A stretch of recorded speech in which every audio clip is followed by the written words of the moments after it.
Hey there, sleepless rabble. Tonight, let us take over for a while. Settle in and get comfortable. We begin with Dr. Jekyll and Mr. Hyde. If you enjoy this direction, feel free to like the episode or subscribe. It helps more than you might think. And tell us, which part of the story do you trust more? The voice that speaks in public, or the one that waits until no one is listening? This is Napmax Stories, and you're listening to Dr. Jekyll and Mr. Hyde. Let's begin. Story of the Door. Mr. Utterson, the lawyer, was a man of a rugged countenance that was never lighted by a smile. Cold, scanty, and embarrassed in discourse, backward in sentiment, lean, long, dusty, dreary, and yet somehow lovable. At friendly meetings, and when the wine was to his taste, something eminently human beaconed from his eye. Something indeed which never found its way into his talk, but which spoke not only in these silent symbols of the after-dinner face, but more often and loudly in the acts of his life. He was austere with himself, drank gin when he was alone, to mortify a taste for vintages, and though he enjoyed the theatre, had not crossed the doors of one for 20 years, but he had an approved tolerance for others, sometimes wondering, almost with envy, at the high pressure of spirits involved in their misdeeds, and in any extremity inclined to help rather than to reprove. I incline to Cain's heresy, he used to say quaintly. I let my brother go to the devil in his own way. In this character, it was frequently his fortune to be the last reputable acquaintance and the last good influence in the lives of down-going men. And to such as these, so long as they came about his chambers, he never marked a shade of change in his demeanour. No doubt the feat was easy to Mr. Utterson, for he was undemonstrative at the best, and even his friendship seemed to be founded in a similar catholicity of good nature. It is the mark of a modest man to accept his friendly circle ready-made from the hands of opportunity. And that was the lawyer's way. His friends were those of his own blood, or those whom he had known the longest. His affections, like ivy, were the growth of time. They implied no aptness in the object. Hence, no doubt the bond that united him to Mr. Richard Enfield, his distant kinsman, the well-known man about town. It was a nut to crack for many, what these two could see in each other, or what subject they could find in common. It was reported by those who encountered them in their Sunday walks that they said nothing, looked singularly dull, and would hail with obvious relief the appearance of a friend. For all that, the two men put the greatest store by these excursions, counted them the chief jewel of each week, and not only set aside occasions of pleasure, but even resisted the calls of business, that they might enjoy them uninterrupted. It chanced on one of these rambles that their way led them down a by-street in a busy quarter of London. The street was small and what is called quiet, but it drove a thriving trade on the weekdays. The inhabitants were all doing well, it seemed, and all emulously hoping to do better still, and laying out the surplus of their gains in coquetry, so that the shop fronts stood along that thoroughfare with an air of invitation, like rows of smiling saleswomen. Even on Sunday, when it veiled its more florid charms and lay comparatively empty of passage, the street shone out in contrast to its dingy neighbourhood, like a fire in a forest, and with its freshly painted shutters, well-polished brasses, and general cleanliness and gaiety of note, instantly caught and pleased the eye of the passenger. 2 doors from one corner, on the left hand going east, the line was broken by the entry of a court, and just at that point, a certain sinister block of building thrust forward its gable on the street. It was 2 stories high, showed no window, nothing but a door on the lower story, and a blind forehead of discoloured wall on the upper. and bore in every feature the marks of prolonged and sordid negligence. The door, which was equipped with neither bell nor knocker, was blistered and disdained. Tramps slouched into the recess and struck matches on the panels. Children kept shop upon the steps. The schoolboy had tried his knife on the mouldings, and for close on a generation, no one had appeared to drive away these random visitors, or to repair their ravages. Mr. Enfield and the lawyer were on the other side of the by-street, but when they came abreast of the entry, the former lifted up his cane and pointed. "Did you ever remark that door?" he asked, and when his companion had replied in the affirmative, "It is connected in my mind," added he, "with a very odd story." "Indeed," said Mr. Utterson with a slight change of voice. "And what was that?" "Well, it was this way," returned Mr. Enfield. "I was coming home from some place at the end of the world, about 3 o'clock of a black winter morning, and my way lay through a part of town where there was literally nothing to be seen but lamps. Street after street, and all the folks asleep. Street after street, all lighted up as if for a procession, and all as empty as a church.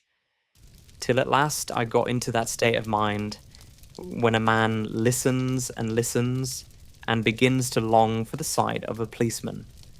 All at once, I saw two figures. One, a little man who was stumping along eastward at a good walk, and the other, a girl of maybe 8 or 10, who was running as hard as she was able down a cross street. Well, sir, the two ran into one another naturally enough at the corner, and then came the horrible part of the thing. For the man trampled calmly over the child's body and left her screaming on the ground. It sounds nothing to hear, but it was hellish to see. It wasn't like a man. It was like some damned juggernaut. I gave a few hello, took to my heels, collared my gentleman, and brought him back to where there was already quite a group about the screaming child. He was perfectly cool and made no resistance, but gave me one look, so ugly that it brought out the sweat on me like running. The people who had turned out were the girl's own family, and pretty soon, the doctor for whom she had been sent put in his appearance. Well, the child was not much the worse, more frightened, according to the sawbones, and there you might have supposed would be an end to it. But there was one curious circumstance. I had taken a loathing to my gentleman at first sight. So had the child's family, which was only natural. But the doctor's case was what struck me. He was the usual cut and dry apothecary, of no particular age and colour, with a strong Edinburgh accent and about as emotional as a bagpipe. Well, sir, he was like the rest of us. Every time he looked at my prisoner, I saw that Sawbones turned sick and white with the desire to kill him. I knew what was in his mind, just as he knew what was in mine. And killing being out of the question, we did the next best. We told the man we could and would make. Such a scandal out of this as should make his name stink from one end of London to the other. If he had any friends or any credit, we undertook that he should lose them. And all the time, as we were pitching it in red hot, we were keeping the women off him as best we could, for they were as wild as harpies. I never saw a circle of such hateful faces. And there was the man in the middle, with a kind of black, sneering coolness. Frightened too, I could see that, but carrying it off, sir, really like Satan. "If you choose to make capital out of this accident," said he, "I am naturally helpless. No gentleman but wishes to avoid a scene," says he. "Name your figure." Well, we screwed him up to £100 for the child's family. He would have clearly liked to stick out, but there was something about the lot of us that meant mischief, and at last he struck. The next thing was to get the money, And where do you think he carried us but to that place with the door? Whipped out a key, went in, and presently came back with a matter of £10 in gold and a cheque for the balance on Coots's. Drawn payable to bearer and signed with a name that I can't mention, though it's one of the points of my story, but it was a name at least very well known and often printed. The figure was stiff, but the signature was good for more than that if it was only genuine. I took the liberty of pointing out to my gentleman that the whole business looked apocryphal, and that a man does not, in real life, walk into a cellar door at 4 a.m. and come out with another man's cheque for close upon £100. But he was quite easy and sneering. "Set your mind at rest," says he. "I will stay with you till the banks open and cash the cheque myself." So we all set off. The doctor and the child's father and our friend and myself, and passed the rest of the night in my chambers. And next day, when we had breakfasted, went in a body to the bank. I gave in the cheque myself and said I had every reason to believe it was a forgery. Not a bit of it. The cheque was genuine. "Tut, tut," said Mr. Utterson. "I see you feel as I do," said Mr. Enfield. "Yes, it's a bad story. For my man was a fellow that nobody could have to do with. A really damnable man. And the person that drew the cheque is the very pink of the proprieties, celebrated too. And what makes it worse, one of your fellows who do what they call good. Blackmail, I suppose. An honest man paying through the nose for some of the capers of his youth. Blackmail House is what I call the place with the door, in consequence. Though even that, is far from explaining all," he added, and with the words fell into a vein of musing. From this he was recalled by Mr. Utterson asking rather suddenly, "And you don't know if the drawer of the cheque lives there?" "A likely place, isn't it?" returned Mr. Enfield. "But I happen to have noticed his address. He lives in some square or other." "And you never asked about the place with the door?" said Mr. Utterson. "No, sir. I had a delicacy," was the reply. "I feel very strongly about putting questions. It partakes too much of the style of the day of judgment. You start a question, and it's like starting a stone. You sit quietly on the top of a hill, and away the stone goes, starting others. And presently some bland old bird, the last you would have thought of, is knocked on the head in his own back garden, and the family have to change their name. No, sir, I make it a rule of mine. The more it looks like Queer Street, the less I ask." "A very good rule, too," said the lawyer. "But I have studied the place for myself," continued Mr. Enfield. "It seems scarcely a house. There is no other door, and nobody goes in or out of that one, but once in a great while, the gentleman of my adventure. There are 3 windows looking on the court on the first floor, none below. The windows are always shut, but they're clean. And then there is a chimney, which is generally smoking. So somebody must live there. And yet, it's not so sure, for the buildings are so packed together about the court that it's hard to say where one ends and another begins." The pair walked on again for a while in silence. And then, "Enfield," said Mr. Utterson, "that's a good rule of yours." "Yes, I think it is," returned Enfield. "But for all that," continued the lawyer, "there's one point I want to ask. I want to ask the name of that man who walked over the child." "Well," said Mr. Enfield, "I can't see what harm it would do. It was a man of the name of Hyde." Said Mr. Utterson. "What sort of a man is he to see?" "He is not easy to describe.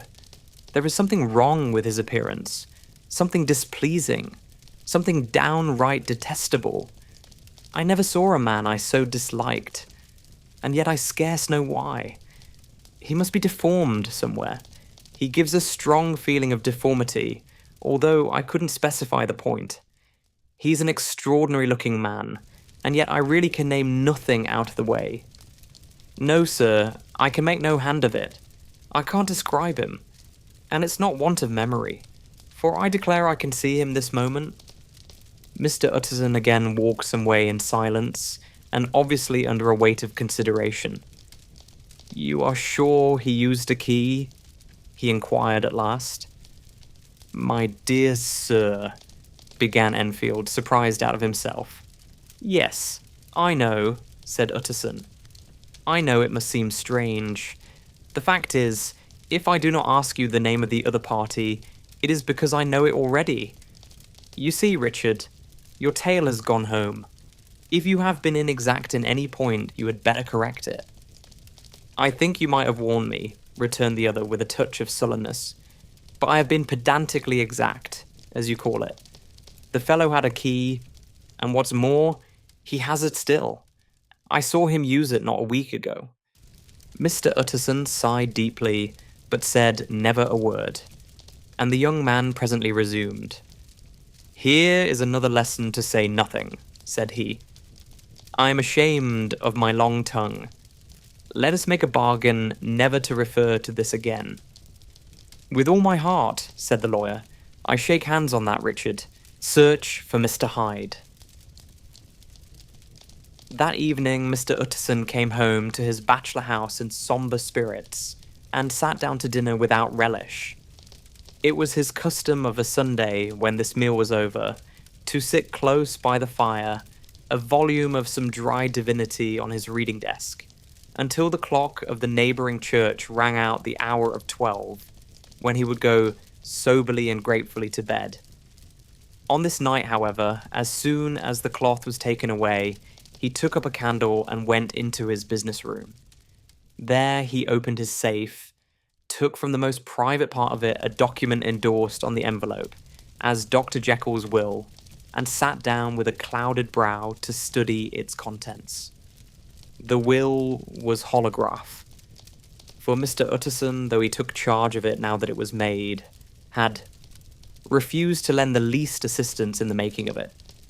It provided not only that, in case of the decease of Henry Jekyll, M.D., D.C.L., LLD, FRS, etc., all his possessions were to pass into the hands of his friend and benefactor Edward Hyde, but that in case of Dr. Jekyll's disappearance or unexplained absence for any period exceeding 3 calendar months, the said Edward Hyde should step into the said Henry Jekyll's shoes, without further delay, and free from any burthen or obligation beyond the payment of a few small sums to the members of the doctor's household. This document had long been the lawyer's eyesore. It offended him both as a lawyer and as a lover of the sane and customary sides of life, to whom the fanciful was the immodest. And hitherto it was his ignorance of Mr. Hyde that had swelled his indignation.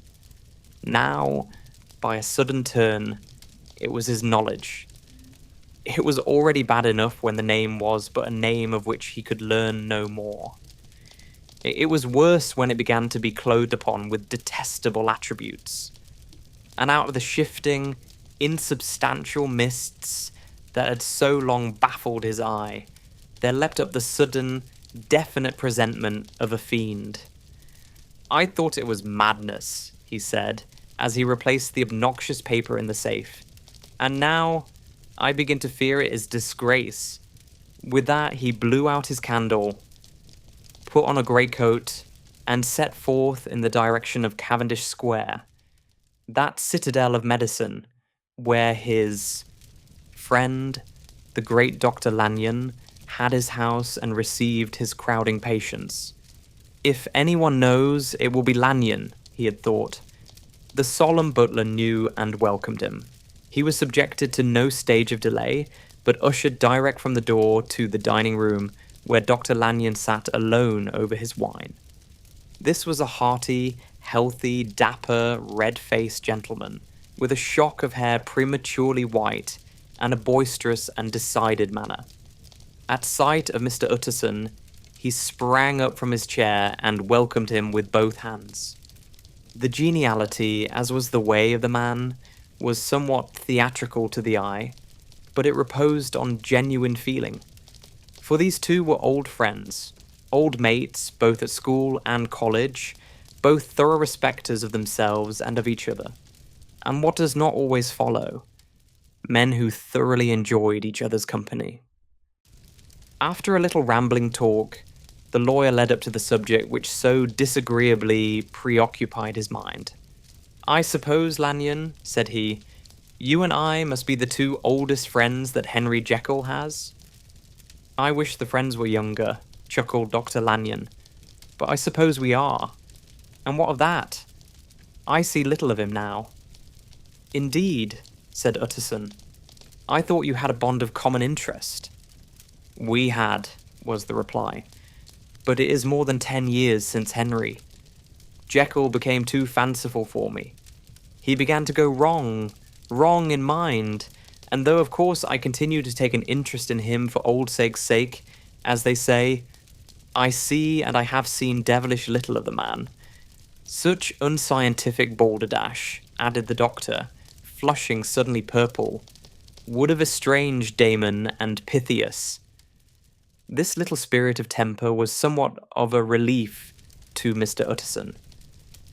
They have only differed on some point of science, he thought, and being a man of no scientific passions, except in the matter of conveyancing, he even added, "It is nothing worse than that." He gave his friend a few seconds to recover his composure, and then approached the question he had come to put. "Did you ever come across a protégé of his, one Hyde?" he asked. "Hyde?" repeated Lanyon. "No, never heard of him. Since my time." That was the amount of information that the lawyer carried back with him to the great dark bed on which he tossed to and fro, until the small hours of the morning began to grow large. It was a night of little ease to his toiling mind, toiling in mere darkness and besieged by questions. 6 o'clock struck on the bells of the church that was so conveniently near to Mr. Utterson's dwelling, and still he was digging at the problem. Hitherto it had touched him on the intellectual side alone, but now his imagination also was engaged, or rather enslaved, and as he lay and tossed in the gross darkness of the night and the curtained room, Mr. Enfield's tale went by before his mind in a scroll of lighted pictures. He would be aware of the great field of lamps of a nocturnal city, then of the figure of a man walking swiftly, then of a child running from the doctors, and then these met, and that human juggernaut trod the child down and passed on regardless of her screams. Or else he would see a room in a rich house, where his friend lay asleep, dreaming and smiling at his dreams, and then the door of that room would be opened, the curtains of the bed plucked apart, the sleeper recalled, and lo, there would stand by his side a figure to whom power was given, and even at that dead hour, he must rise and do its bidding. The figure in these two phases haunted the lawyer all night, and if at any time he dozed over, it was but to see it glide more stealthily through sleeping houses, or move the more swiftly and still the more swiftly, even to dizziness, through wider labyrinths of lamp-lighted city, and at every street corner crush a child and leave her screaming. And still the figure had no face by which he might know it. Even in his dreams, it had no face, or one that baffled him and melted before his eyes. And thus it was that there sprang up and grew apace in the lawyer's mind a singularly strong, almost an inordinate curiosity to behold the features of the real Mr. Hyde. If he could but once set eyes on him, he thought the mystery would lighten and perhaps roll altogether away, as was the habit of mysterious things when well examined. He might see a reason for his friend's strange preference or bondage, call it which you please, and even for the startling clause of the will. At least it would be a face worth seeing. The face of a man who was without bowels of mercy. A face which had but to show itself to raise up, in the mind of the unimpressionable Enfield, a spirit of enduring hatred.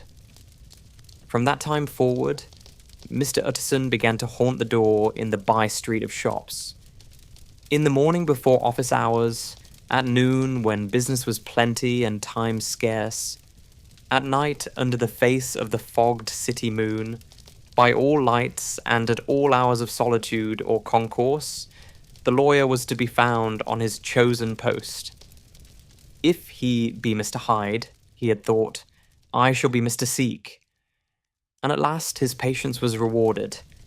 It was a fine dry night, frost in the air, the streets as clean as a ballroom floor, the lamps unshaken by any wind, drawing a regular pattern of light and shadow. By 10 o'clock, when the shops were closed, the by-street was very solitary and, in spite of the low growl of London from all round, very silent. Small sounds carried far. Domestic sounds out of the houses were clearly audible on either side of the roadway, and the rumour of the approach of any passenger preceded him by a long time. Mr. Utterson had been some minutes at his post when he was aware of an odd light footstep drawing near. In the course of his nightly patrols, he had long grown accustomed to the quaint effect with which the footfalls of a single person, while he is still a great way off, suddenly spring out distinct from the vast hum and clatter of the city. Yet his attention had never before been so sharply and decisively arrested, and it was with a strong, superstitious prevision of success that he withdrew into the entry of the court. The steps drew swiftly nearer, and swelled out suddenly louder as they turned the end of the street. The lawyer, looking forth from the entry, could soon see what manner of man he had to deal with. He was small and very plainly dressed, and the look of him, even at that distance, went somehow strongly against the watcher's inclination. But he made straight for the door, crossing the roadway to save time, and as he came, he drew a key from his pocket like one approaching home. Mr. Utterson stepped out and touched him on the shoulder as he passed. Mr. Hyde, I think. Mr. Hyde shrank back with a hissing intake of the breath. But his fear was only momentary, and though he did not look the lawyer in the face, he answered coolly enough, "That is my name. What do you want?" "I see you are going in," returned the lawyer. "I am an old friend of Dr. Jekyll's, Mr. Utterson of Gawn Street. You must have heard of my name, and meeting you so conveniently, I thought you might admit me." "You will not find Dr. Jekyll. He is from home," replied Mr. Hyde, blowing in the key. And then suddenly, but still without looking up, "How did you know me?" he asked. "On your side," said Mr. Utterson. "Will you do me a favour?" "With pleasure," replied the other. "What shall it be?" "Will you let me see your face?" asked the lawyer. Mr. Hyde appeared to hesitate, and then, as if upon some sudden reflection, fronted about with an air of defiance, and the pair stared at each other pretty fixedly for a few seconds. "Now I shall know you again," said Mr. Utterson. "It may be useful." "Yes," returned Mr. Hyde. "It is as well we have met. And apropos, you should have my address." And he gave a number of a street in Soho. Good God, thought Mr. Utterson. Can he too have been thinking of the will? But he kept his feelings to himself and only grunted in acknowledgement of the address. "And now," said the other, "how did you know me?" "By description," was the reply. "Whose description?" "We have common friends," said Mr. Utterson. "Common friends," echoed Mr. Hyde a little hoarsely. "Who are they?" "Jekyll, for instance," said the lawyer. "He never told you," cried Mr. Hyde with a flush of anger. "I did not think you would have lied." "Come," said Mr. Utterson. That is not fitting language." The other snarled aloud into a savage laugh, and the next moment, with extraordinary quickness, he had unlocked the door and disappeared into the house. The lawyer stood a while when Mr. Hyde had left him, the picture of disquietude. Then he began slowly to mount the street, pausing every step or two and putting his hand to his brow like a man in mental perplexity. The problem he was thus debating as he walked was one of a class that is rarely solved. Mr. Hyde was pale and dwarfish. He gave an impression of deformity without any nameable malformation. He had a displeasing smile.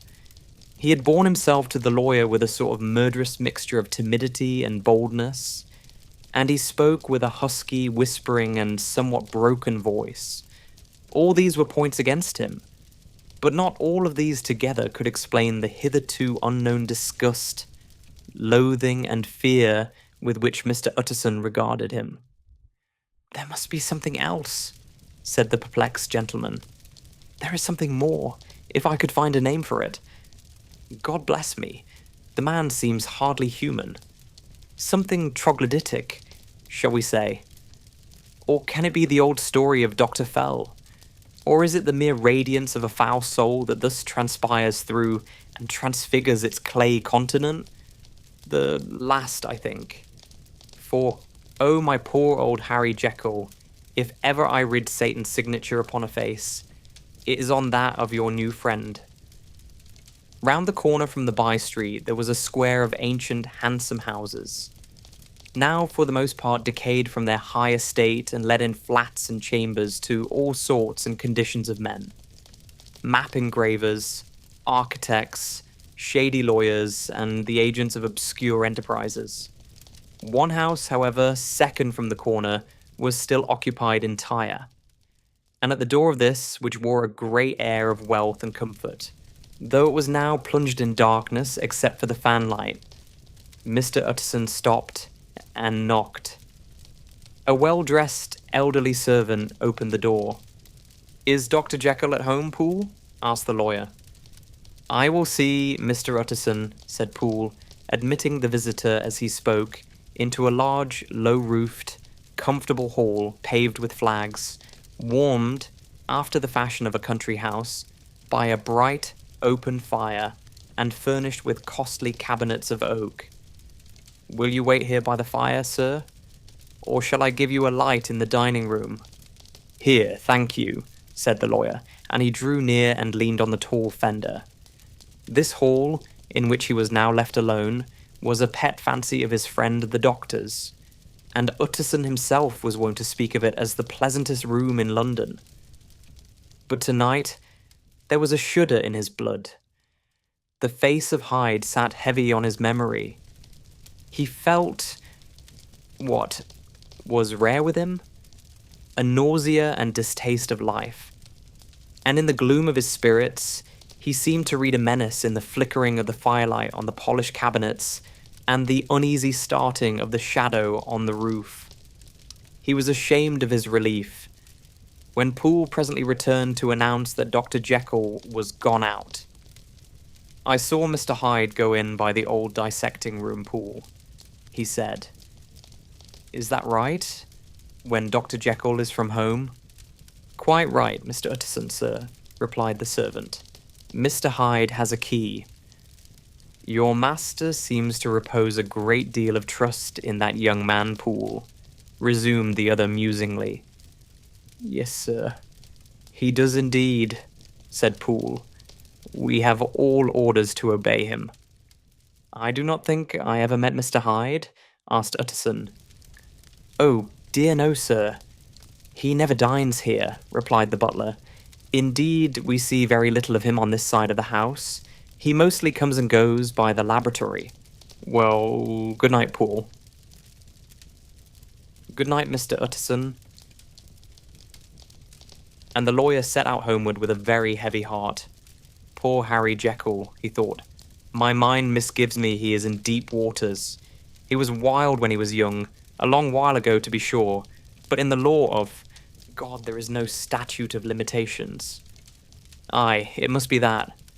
The ghost of some old sin, the cancer of some concealed disgrace, punishment coming, pediclaudo, years after memory has forgotten, and self-love condone the fault. And the lawyer, scared by the thought, brooded a while on his own past, groping in all the corners of memory, lest by chance some jack-in-the-box of an old iniquity should leap to light there. His past was fairly blameless. Few men could read the rolls of their life with less apprehension. Yet he was humbled to the dust by the many ill things he had done, and raised up again into a sober and fearful gratitude by the many he had come so near to doing yet avoided. And then, by a return on his former subject, he conceived a spark of hope. This Master Hyde, if he were studied, thought he, must have secrets of his own, black secrets by the look of him. Secrets compared to which poor Jekyll's worst would be like sunshine. Things cannot continue as they are. It turns me cold to think of this creature stealing like a thief to Harry's bedside. Poor Harry. What a awakening. And the danger of it. For if this Hyde suspects the existence of the will, he may grow impatient to inherit. I must put my shoulders to the wheel. If Jekyll will but let me, he added. If Jekyll will only let me. For once more he saw before his mind's eye, as clear as transparency, the strange clauses of the will.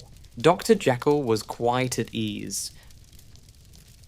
A fortnight later, by excellent good fortune, the doctor gave one of his pleasant dinners to some 5 or 6 old cronies, all intelligent, reputable men, and all judges of good wine, and Mr. Utterson so contrived that he remained behind after the others had departed. This was no new arrangement, but a thing that had befallen many scores of times. Where Utterson was liked, he was liked well. Hosts loved to detain the dry lawyer when the light-hearted and loose-tongued had already their foot on the threshold. They liked to sit a while in his unobtrusive company, practicing for solitude, sobering their minds in the man's rich silence after the expense and strain of gaiety. To this rule, Dr. Jekyll was no exception, and as he now sat on the opposite side of the fire, a large, well-made, smooth-faced man of 50, with something of a slyish cast perhaps, but every mark of capacity and kindness, you could see by his looks that he cherished for Mr. Utterson a sincere and warm affection. "I have been wanting to speak to you, Jekyll," began the latter. "You know that will of yours?" A close observer might have gathered that the topic was distasteful, but the doctor carried it off gaily. "My poor Utterson," said he, "you are unfortunate in such a client. I never saw a man so distressed as you were by my will, unless it were that hidebound pedant Lanyon, at what he called my scientific heresies. Oh, I know he's a good fellow. You needn't frown. An excellent fellow, and I always mean to see more of him, but a hidebound pedant for all that. An ignorant, blatant pedant. I was never more disappointed in any man than Lanyon." "You know I never approved of it," pursued Utterson, ruthlessly disregarding the fresh topic. "My will? Yes, certainly. I know that," said the doctor a trifle sharply. "You have told me so." "Well, I tell you so again," continued the lawyer. "I have been learning something of young Hyde." The large, handsome face of Dr. Jekyll grew pale to the very lips, and there came a blackness about his eyes. "I do not care to hear more," said he. "This is a matter I thought we had agreed to drop." "What I heard was abominable," said Utterson. "It can make no change. You do not understand my position," returned the doctor, with a certain incoherency of manner. "I am painfully situated, Utterson.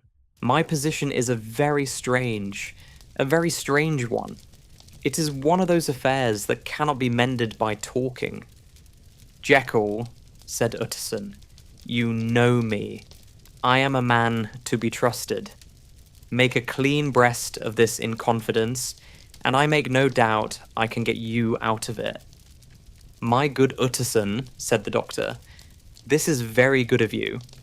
This is downright good of you, and I cannot find words to thank you in. I believe you fully. I would trust you before any man alive, I before myself, if I could make the choice. But indeed it isn't what you fancy. It is not as bad as that. And just to put your good heart at rest, I will tell you one thing. The moment I choose, I can be rid of Mr. Hyde.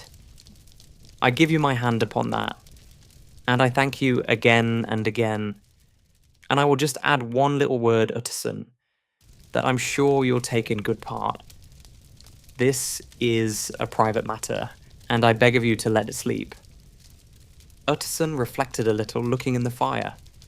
"I have no doubt you are perfectly right," he said at last, getting to his feet. "Well, but since we have touched upon this business, and for the last time, I hope," continued the doctor, "there is one point I should like you to understand. I have really a very great interest in poor Hyde. I know you have seen him, he told me so, and I fear he was rude. But I do sincerely take a very great interest in that young man. And if I am taken away, Utterson, I wish you to promise me that you will bear with him and get his rights for him.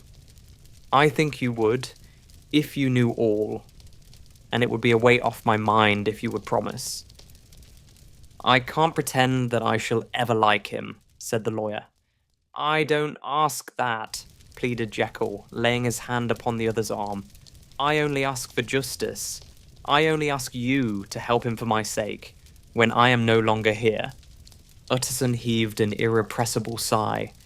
"Well," said he, "I promise. The Carew murder case." Nearly a year later, in the month of October, London was startled by a crime of singular ferocity and rendered all the more notable by the high position of the victim. The details were few and startling. A maidservant living alone in a house not far from the river had gone upstairs to bed about 11. Although a fog rolled over the city in the small hours, the early part of the night was cloudless, and the lane, which the maid's window overlooked, was brilliantly lit by the full moon. It seems she was romantically given, for she sat down upon her box, which stood immediately under the window, and fell into a dream of musing. Never, she used to say with streaming tears when she narrated that experience, never had she felt more at peace with all men or thought more kindly of the world. And as she so sat, she became aware of an aged, beautiful gentleman with white hair, drawing near along the lane, and advancing to meet him, another and very small gentleman, to whom at first she paid less attention. When they had come within speech, which was just under the maid's eyes, the older man bowed and accosted the other with a very pretty manner of politeness. It did not seem as if the subject of his address were of great importance. Indeed, from his pointing, it sometimes appeared as if he were only inquiring his way. But the moon shone on his face as he spoke, and the girl was pleased to watch it. It seemed to breathe such an innocent and old-world kindness of disposition, yet with something high too, as of a well-founded self-content. Presently her eye wandered to the other, and she was surprised to recognize in him a certain Mr. Hyde, who had once visited her master and for whom she had conceived a dislike. He had in his hand a heavy cane with which he was trifling, but he answered never a word, and seemed to listen with an ill-contained impatience. And then, all of a sudden, he broke out in a great flame of anger, stamping with his foot, brandishing the cane and carrying on, as the maid described it, like a madman. The old gentleman took a step back, with the air of one very much surprised and a trifle hurt, and at that Mr. Hyde broke out of all bounds and clubbed him to the earth. And next moment, with ape-like fury, He was trampling his victim underfoot and hailing down a storm of blows, under which the bones were audibly shattered and the body jumped upon the roadway. At the horror of these sights and sounds, the maid fainted. It was 2 o'clock when she came to herself and called for the police. The murderer was gone long ago, but there lay his victim in the middle of the lane, incredibly mangled. The stick with which the deed had been done, although it was of some rare and very tough and heavy wood, had broken in the middle under the stress of this insensate cruelty, and one splintered half had rolled in the neighbouring gutter. The other, without doubt, had been carried away by the murderer. A purse and gold watch were found upon the victim, but no cards or papers, except a sealed and stamped envelope, which he had been probably carrying to the post, and which bore the name and address of Mr. Utterson. This was brought to the lawyer the next morning, before he was out of bed, and he had no sooner seen it and been told the circumstances than he shot out a solemn lip. "I shall say nothing till I have seen the body," said he. "This may be very serious. Have the kindness to wait while I dress." And with the same grave countenance he hurried through his breakfast and drove to the police station, whither the body had been carried. As soon as he came into the cell, he nodded. "Yes," said he, "I recognize him. I am sorry to say that this is Sir Danvers Carew." "Good God, sir," exclaimed the officer, "is it possible?" And the next moment his eye lighted up with professional ambition. "This will make a deal of noise," he said, "and perhaps you can help us to the man." And he briefly narrated what the maid had seen, and showed the broken stick.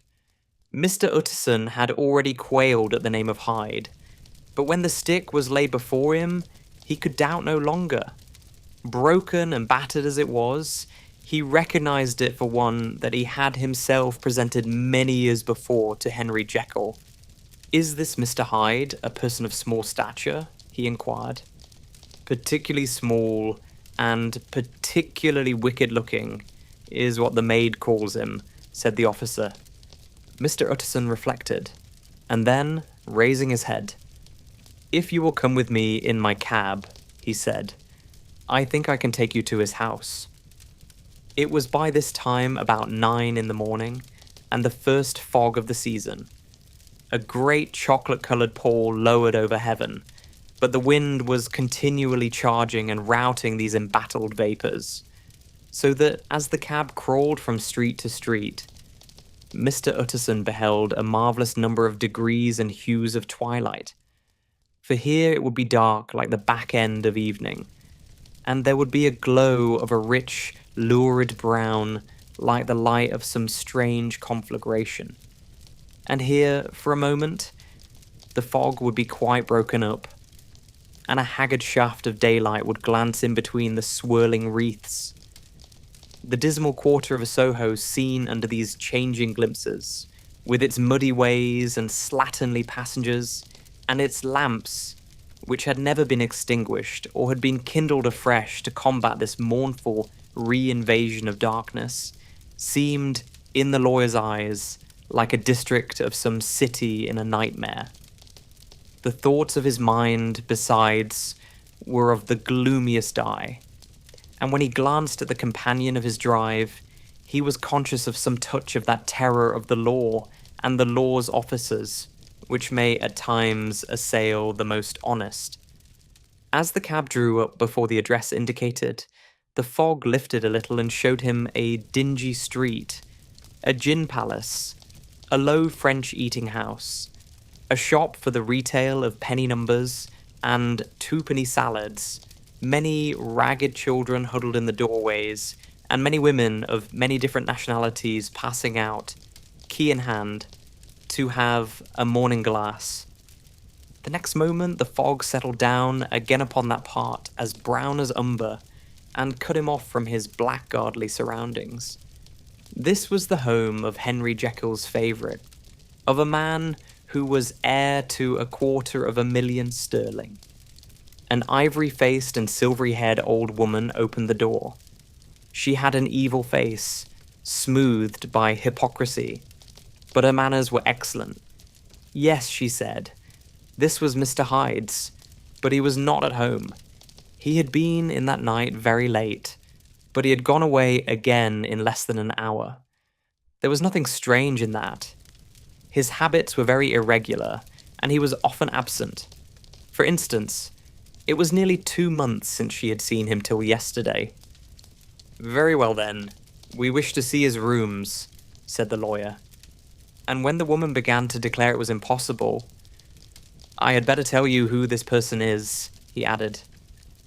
This is Inspector Newcomen of Scotland Yard. A flash of odious joy appeared upon the woman's face. Ah, said she, he's in trouble. What has he done?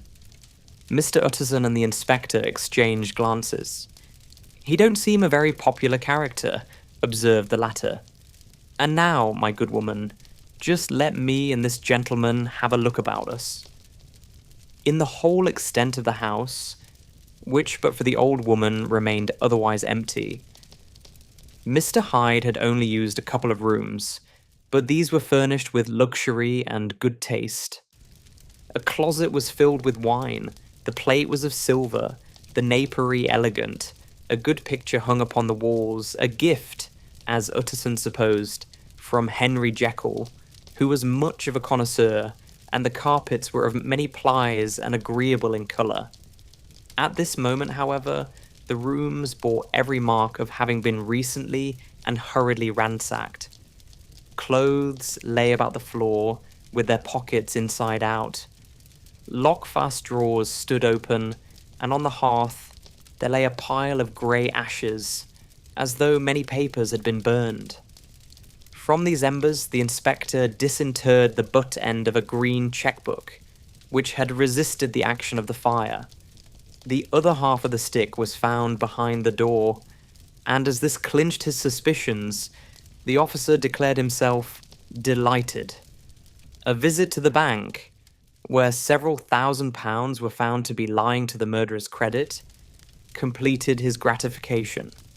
You may depend upon it, sir, he told Mr. Utterson. I have him in my hand. He must have lost his head, or he never would have left the stick, or, above all, burned the cheque-book. Why, money's life to the man.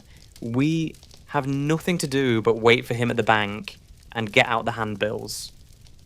This last, however, was not so easy of accomplishment, for Mr. Hyde had numbered few familiars.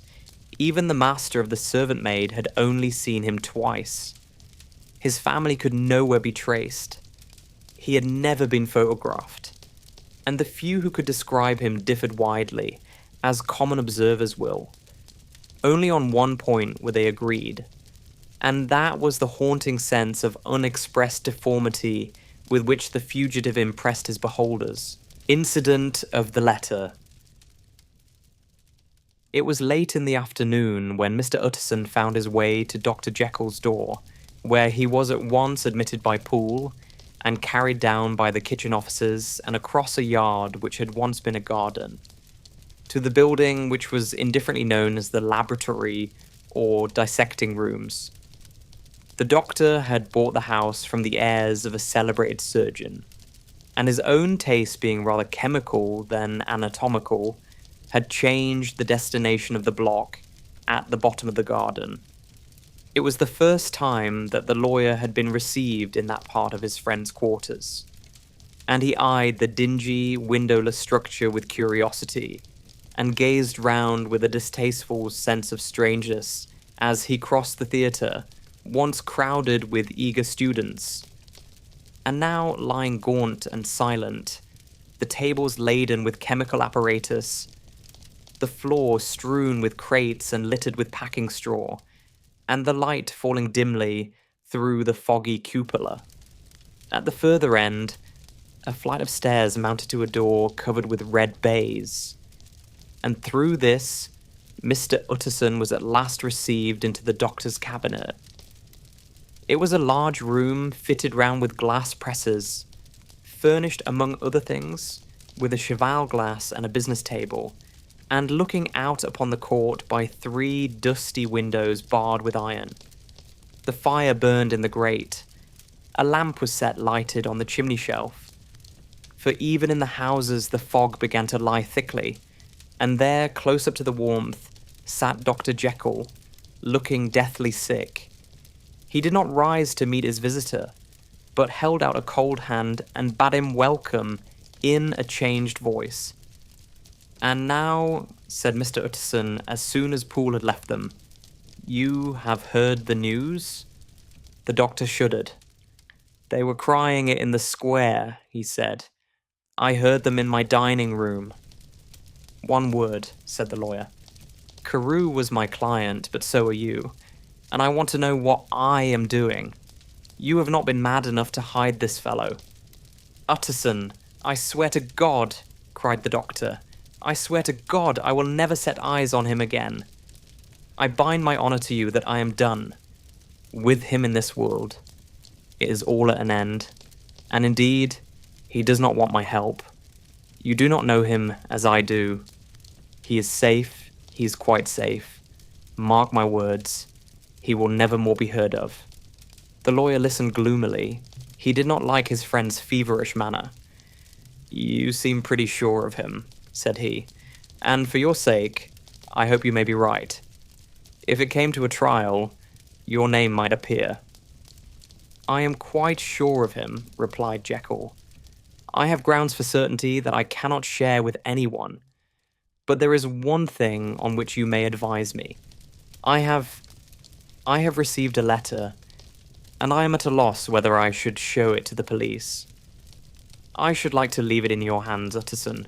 You would judge wisely, I'm sure. I have so great a trust in you." "You fear, I suppose, that it might lead to his detection?" asked the lawyer. "No," said the other. "I cannot say that I care what becomes of Hyde. I am quite done with him. I was thinking of my own character, which this hateful business has rather exposed." Utterson ruminated a while. He was surprised at his friend's selfishness, and yet relieved by it.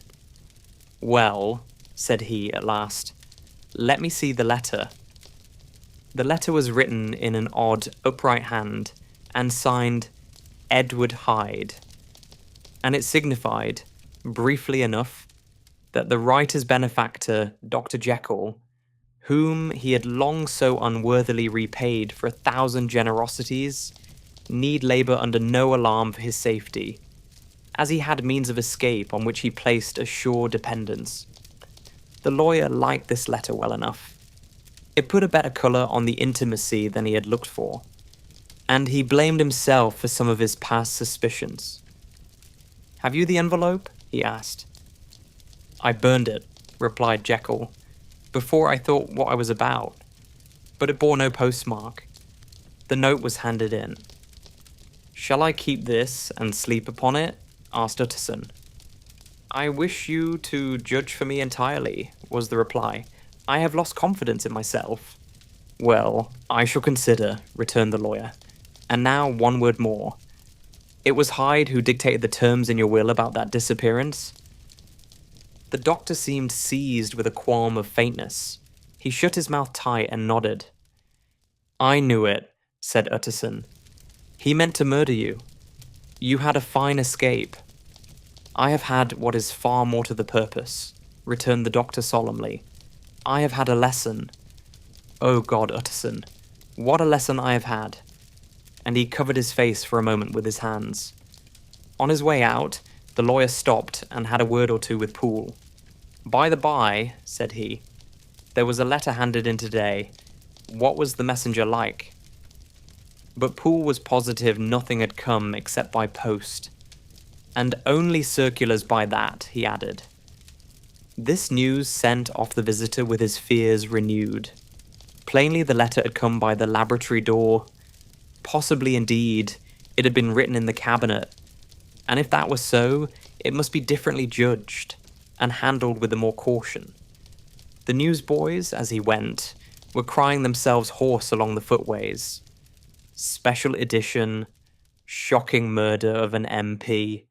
That was the funeral oration of one friend and client, and he could not help a certain apprehension lest the good name of another should be sucked down in the eddy of the scandal. It was, at least, a ticklish decision that he had to make, and self-reliant as he was by habit, he began to cherish a longing for advice. It was not to be had directly, but perhaps, he thought, it might be fished for. Presently after, he sat on one side of his own hearth, with Mr. Guest, his head clerk, upon the other, and midway between, at a nicely calculated distance from the fire, a bottle of a particular old wine that had long dwelt unsunned in the foundations of his house. The fog still slept on the wing above the drowned city, where the lamps glimmered like carbuncles, and through the muffle and smother of these fallen clouds, the procession of the town's life was still rolling in through the great arteries with a sound as of a mighty wind. But the room was gay with firelight. In the bottle, the acids were long ago resolved.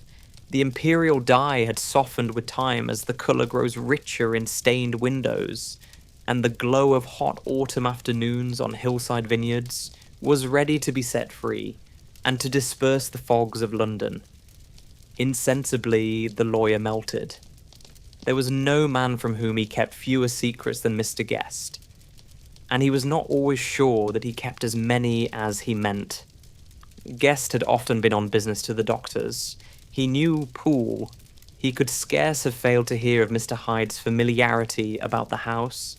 He might draw conclusions. Was it not as well, then, that he should see a letter which put that mystery to right? And above all, since Guest, being a great student and critic of handwriting, would consider the step natural and obliging? The clerk, besides, was a man of counsel. He could scarce read so strange a document without dropping a remark. And by that remark, Mr. Utterson might shape his future course.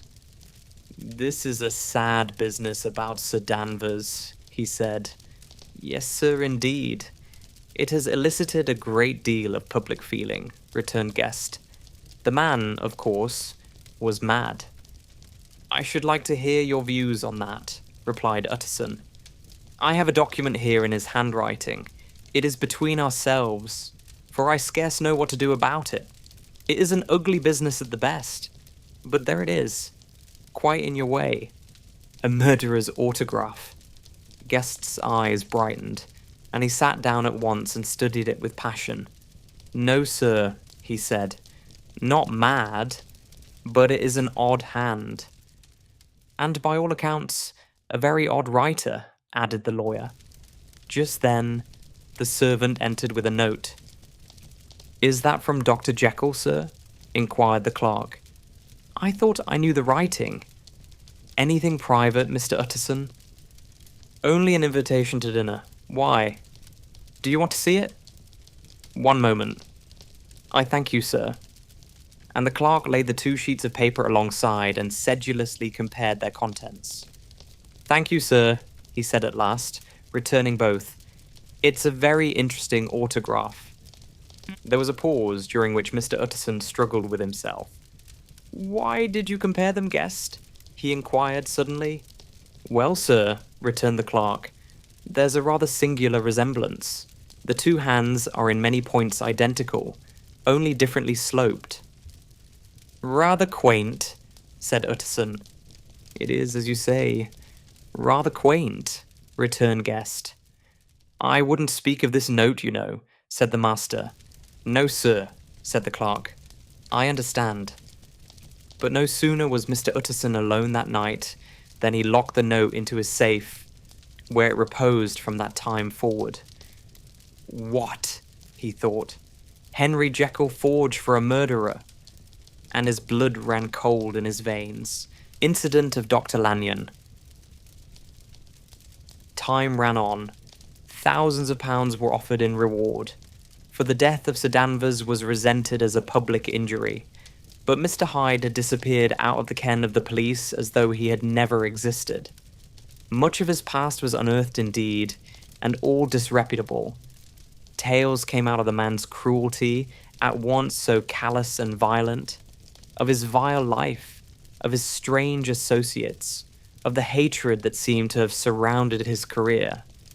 But of his present whereabouts, not a whisper. From the time he had left the house in Soho on the morning of the murder, he was simply blotted out. And gradually, as time drew on, Mr. Utterson began to recover from the hotness of his alarm, and to grow more quiet with himself. The death of Sir Danvers was, to his way of thinking, more than paid for by the disappearance of Mr. Hyde. Now that that evil influence had been withdrawn, a new life began for Dr. Jekyll. He came out of his seclusion, renewed relations with his friends, became once more their familiar guest and entertainer. And whilst he had always been known for charities, he was now no less distinguished for religion. He was busy, he was much in the open air, he did good. His face seemed to open and brighten, as if with an inward consciousness of service, and for more than 2 months, the doctor was at peace. On the 8th of January, Utterson had dined at the doctor's with a small party. Lanyon had been there, and the face of the host had looked from one to the other, as in the old days when the trio were inseparable friends. On the 12th, and again on the 14th, the door was shut against the lawyer. The doctor was confined to the house, Poole said, and saw no one. On the 15th, he tried again, and was again refused. And having now been used for the last 2 months to see his friend almost daily, he found this return of solitude to weigh upon his spirits. The 5th night he had in guest to dine with him, and the 6th he betook himself to Dr. Lanyon's. There, at least, he was not denied admittance. But when he came in, he was shocked at the change which had taken place in the doctor's appearance. He had his death warrant written legibly upon his face. The rosy man had grown pale, his flesh had fallen away. He was visibly bolder and older, and yet it was not so much these tokens of a swift physical decay that arrested the lawyer's notice, as a look in the eye and quality of manner that seemed to testify to some deep-seated terror of the mind. It was unlikely that the doctor should fear death, and yet that was what Utterson was tempted to suspect. Yes, he thought, he is a doctor. He must know his own state, and that his days are counted, and the knowledge is more than he can bear. And yet when Utterson remarked on his ill looks, it was with an air of great firmness that Lanyon declared himself a doomed man. "I have had a shock," he said, "and I shall never recover. It is a question of weeks. Well, life has been pleasant. I liked it. Yes, sir, I used to like it. I sometimes think if we knew all, we should be more glad to get away." "Jekyll is ill too," observed Utterson. "Have you seen him?" But Lanyon's face changed, and he held up a trembling hand. "I wish to see or hear no more of Dr. Jekyll," he said in a loud, unsteady voice. "I am quite done with that person, and I beg that you will spare me any allusion to one whom I regard as dead." "Tut, tut," said Mr. Utterson, and then, after a considerable pause, "Can't I do anything?" he inquired. "We are 3 very old friends, Lanyon. We shall not live to make others." "Nothing can be done," returned Lanyon. "Ask himself." "He will not see me," said the lawyer. "I am not surprised at that," was the reply. "Some day, Utterson, after I am dead, you may perhaps come to learn the right and wrong of this. I cannot tell you. And in the meantime, if you can sit and talk with me of other things, for God's sake, stay and do so. But if you cannot keep clear of this accursed topic, then in God's name, go, for I cannot bear it." As soon as he got home, Utterson sat down and wrote to Jekyll, complaining of his exclusion from the house and asking the cause of this unhappy break with Lanyon. And the next day brought him a long answer, often very pathetically worded, and sometimes darkly mysterious in drift. The quarrel with Lanyon was incurable. "I do not blame our old friend," Jekyll wrote, "but I share his view that we must never meet. I mean from henceforth to lead a life of extreme seclusion. You must not be surprised, nor must you doubt my friendship, if my door is often shut even to you. You must suffer me to go my own dark way. I have brought on myself a punishment and a danger that I cannot name. If I am the chief of sinners, I am the chief of sufferers also. I could not think that this earth contained a place for sufferings and terrors so unmanning. And you can do but one thing, Utterson, to lighten this destiny, and that is to respect my silence." Utterson was amazed. The dark influence of Hyde had been withdrawn. The doctor had returned to his old tasks and amities. A week ago, the prospect had smiled with every promise of a cheerful and an honoured age. And now, in a moment, friendship and peace of mind and the whole tenor of his life were wrecked. So great and unprepared a change pointed to madness. But in view of Lanyon's manner and words, there must lie for it some deeper ground. A week afterwards, Dr. Lanyon took to his bed, and in something less than a fortnight, he was dead. The night after the funeral, at which he had been sadly affected, Utterson locked the door of his business room, and sitting there by the light of a melancholy candle, drew out and set before him an envelope addressed by the hand and sealed with the seal of his dead friend. Private, for the hands of G.J. Utterson alone, and in case of his predeceased to be destroyed unread. So it was emphatically superscribed, and the lawyer dreaded to behold the contents. "I have buried one friend today," he thought. "What if this should cost me another?" And then he condemned the fear as a disloyalty, and broke the seal. Within there was another enclosure, likewise sealed, and marked upon the cover as "Not to be opened till the death or disappearance of Dr. Henry Jekyll." Utterson couldn't trust his eyes. Yes, it was disappearance, here again as in the mad will which he had long ago restored to its author.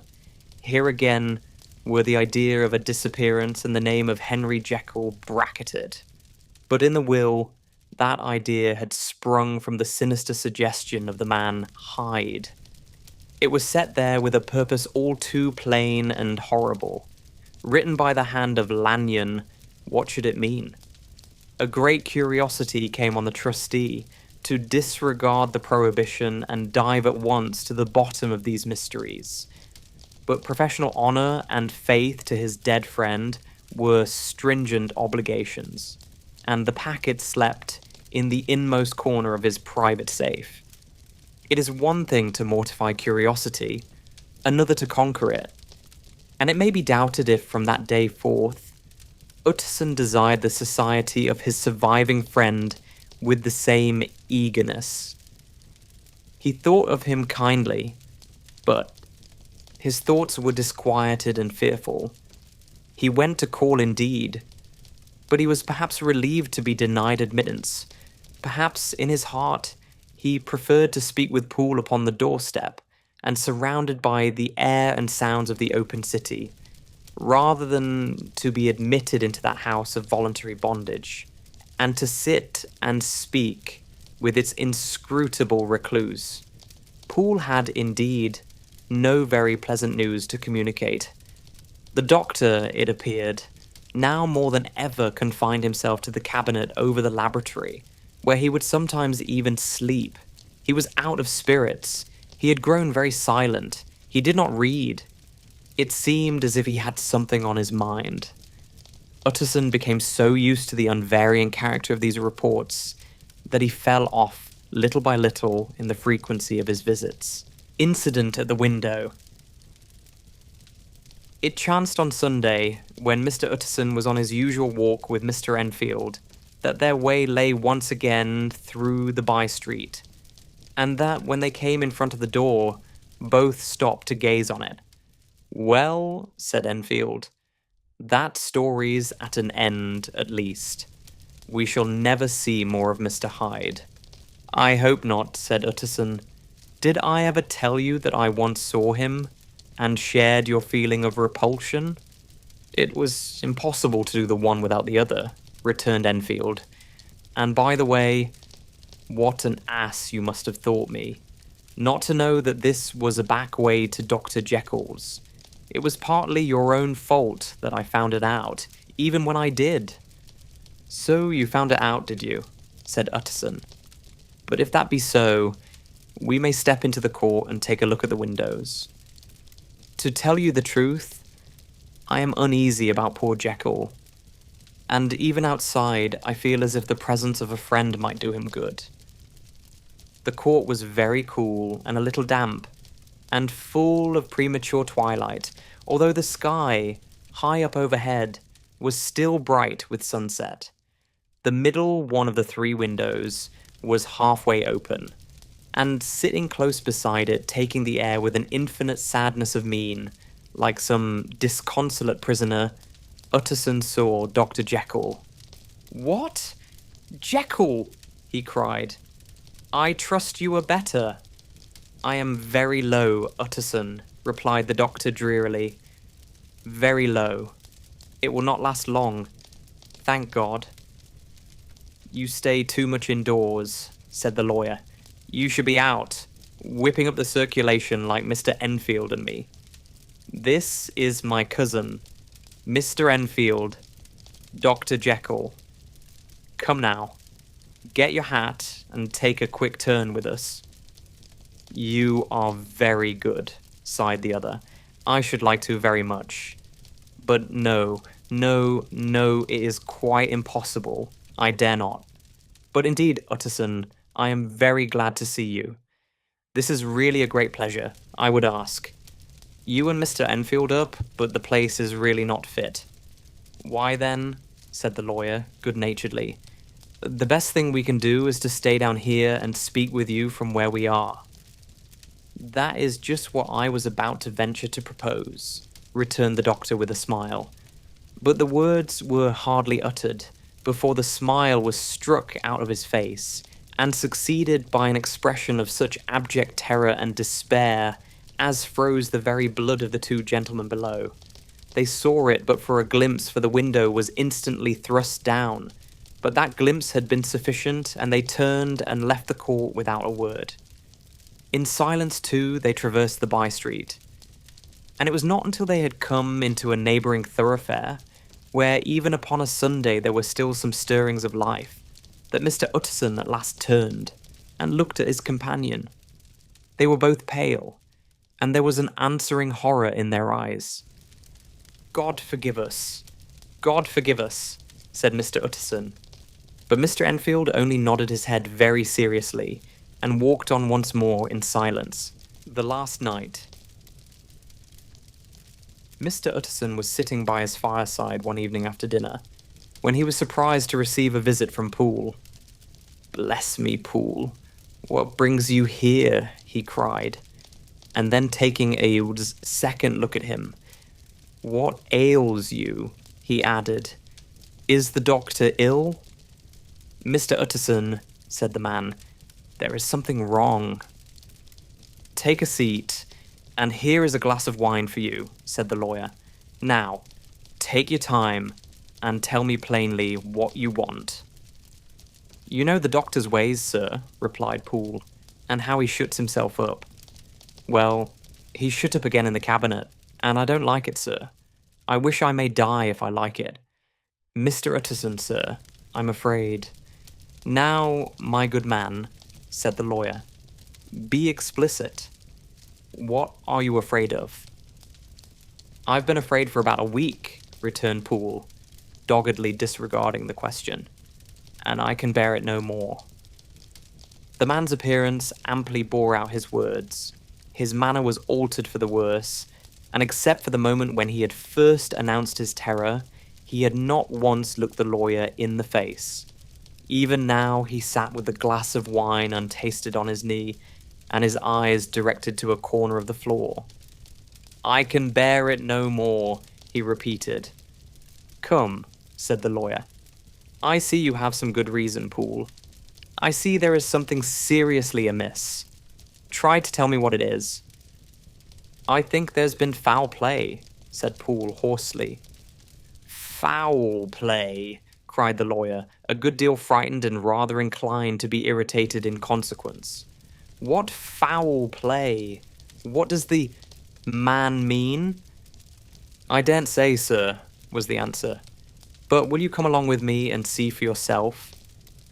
Mr. Utterson's only answer was to rise and get his hat and greatcoat. But he observed with wonder the greatness of the relief that appeared upon the butler's face, and perhaps with no less, that the wine was still untasted when he set it down to follow. It was a wild, cold, seasonable night of March, with a pale moon, lying on her back as though the wind had tilted her, and flying wrack of the most diaphanous and lawny texture. The wind made talking difficult and flecked the blood into the face. It seemed to have swept the streets unusually bare of passengers besides, for Mr. Utterson thought he had never seen that part of London so deserted. He could have wished it otherwise. Never in his life had he been conscious of so sharp a wish to see and touch his fellow creatures. For struggle as he might, there was borne in upon his mind a crushing anticipation of calamity. The square, when they got there, was full of wind and dust, and the thin trees in the garden were lashing themselves along the railing. Poole, who had kept all the way a pace or two ahead, now pulled up in the middle of the pavement, and in spite of the biting weather, took off his hat and mopped his brow with a red pocket handkerchief. But for all the hurry of his coming, these were not the dews of exertion that he wiped away, but the moisture of some strangling anguish, for his face was white and his voice, when he spoke, harsh and broken. "Well, sir," he said, "here we are, and God grant there be nothing wrong." "Amen, Poole," said the lawyer. Thereupon the servant knocked in a very guarded manner. The door was opened on the chain, and a voice asked from within, "Is that you, Poole?" "It's all right," said Poole. "Open the door." The hall, when they entered it, was brightly lighted up. The fire was built high, and about the hearth the whole of the servants, men and women, stood huddled together like a flock of sheep. At the sight of Mr. Utterson, the housemaid broke into hysterical whimpering, and the cook, crying out, "Bless God, it's Mr. Utterson," ran forward as if to take him in her arms. What? "Are you all here?" said the lawyer peevishly. "Very irregular, very unseemly. Your master would be far from pleased." "They're all afraid," said Poole. Blank silence followed, no one protesting. Only the maid lifted her voice and now wept loudly. "Hold your tongue," Poole said to her, with a ferocity of accent that testified to his own jangled nerves, and indeed, when the girl had so, suddenly raised the note of her lamentation, they had all started and turned towards the inner door, with faces of dreadful expectation. "And now," continued the butler, addressing the knife boy, "reach me a candle, and we'll get this through hands at once." And then he begged Mr. Utterson to follow him, and led the way to the back garden.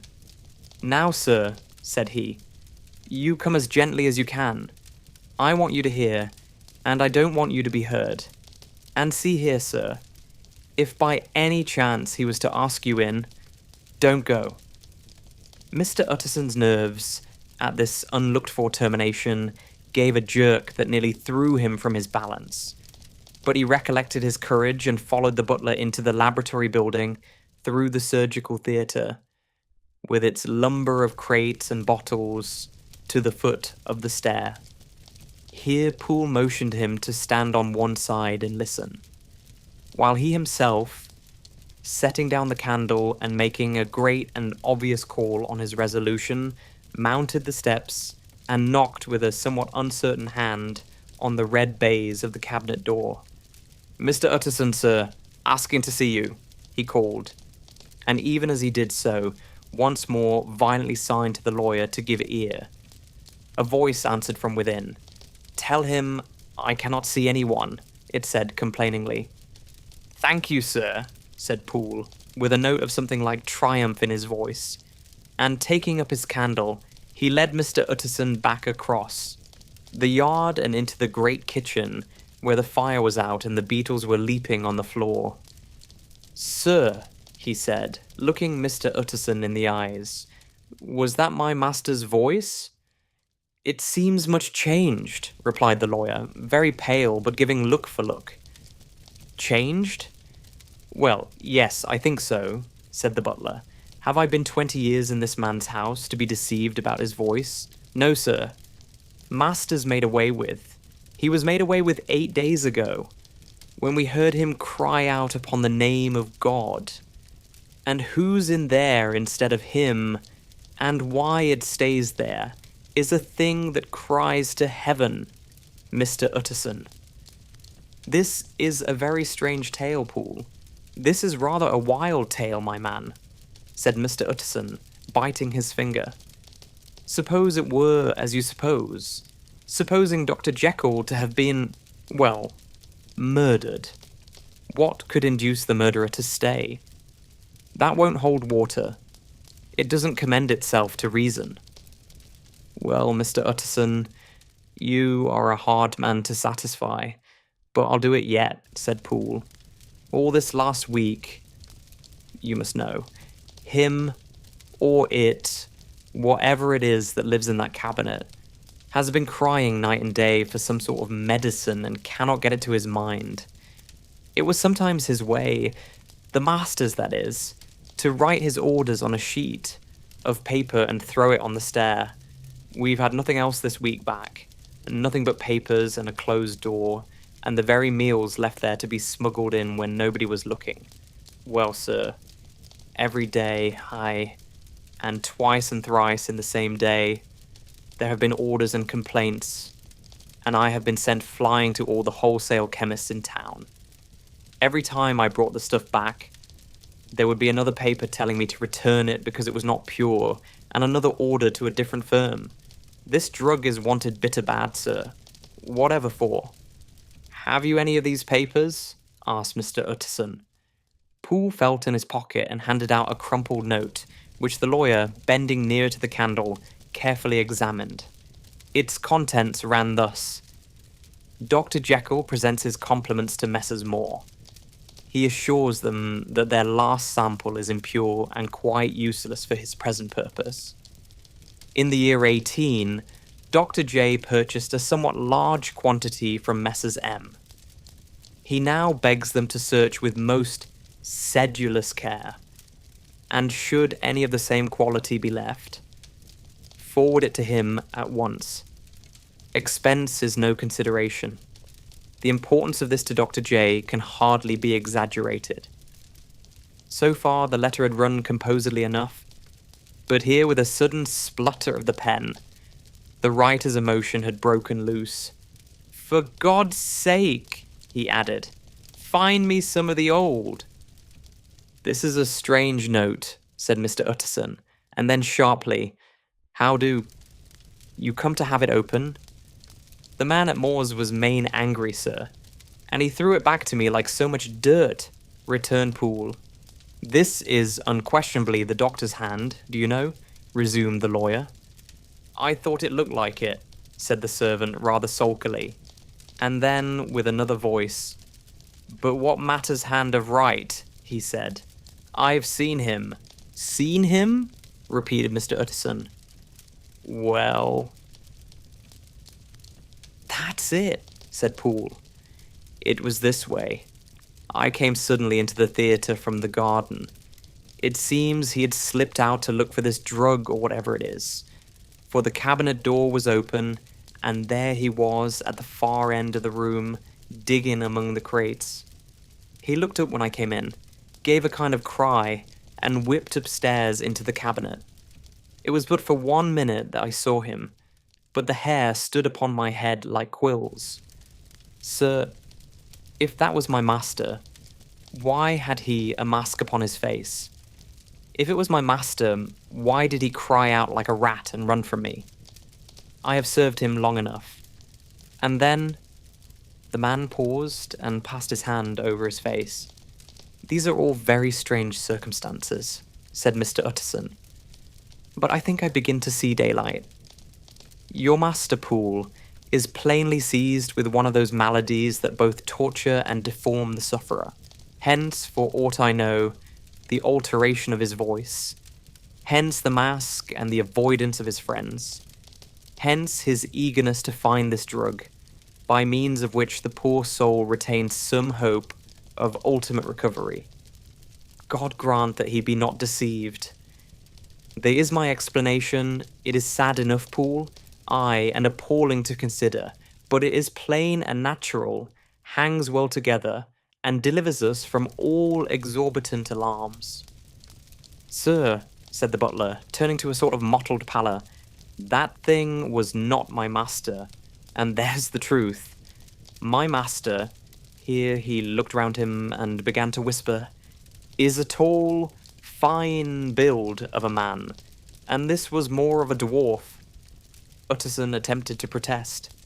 Oh, sir, cried Poole, do you think I do not know my master after 20 years? Do you think I do not know where his head comes to in the cabinet door, where I saw him every morning of my life? No, sir. That thing in the mask was never Dr. Jekyll. God knows what it was, but it was never Dr. Jekyll, and it is the belief of my heart that there was murder done. Poole, replied the lawyer, if you say that, it will become my duty to make certain. Much as I desire to spare your master's feelings, much as I am puzzled by this note which seems to prove him to be still alive, I shall consider it my duty to break in that door. Ah, Mr. Utterson, that's talking, cried the butler. And now comes the second question, resumed Utterson. Who is going to do it? Why, you and me, sir, was the undaunted reply.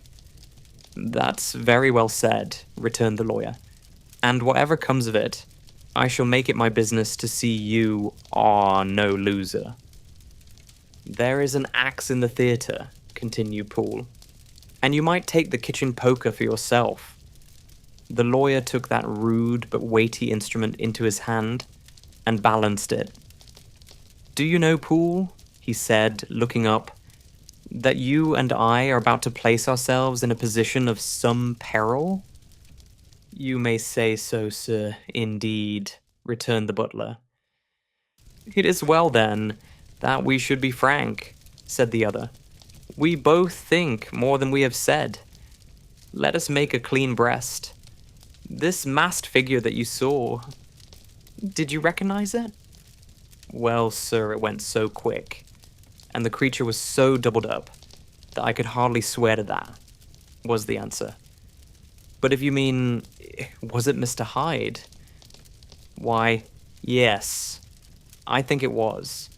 You see, it was much of the same bigness, and it had the same quick, light way with it. And then, who else could have got in by the laboratory door? You have not forgot, sir, that at the time of the murder, he had still the key with him? But that's not all. I don't know, Mr. Utterson, if you ever met this Mr. Hyde. Yes, said the lawyer. I once spoke with him. Then you must know as well as the rest of us that there was something queer about that gentleman. Something that gave a man a turn.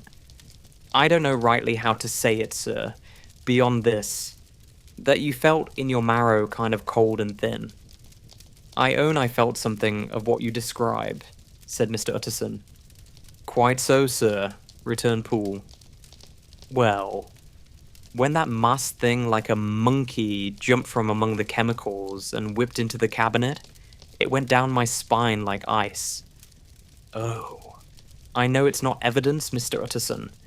I'm book-learned enough for that, but a man has his feelings, and I give you my Bible word, it was Mr. Hyde."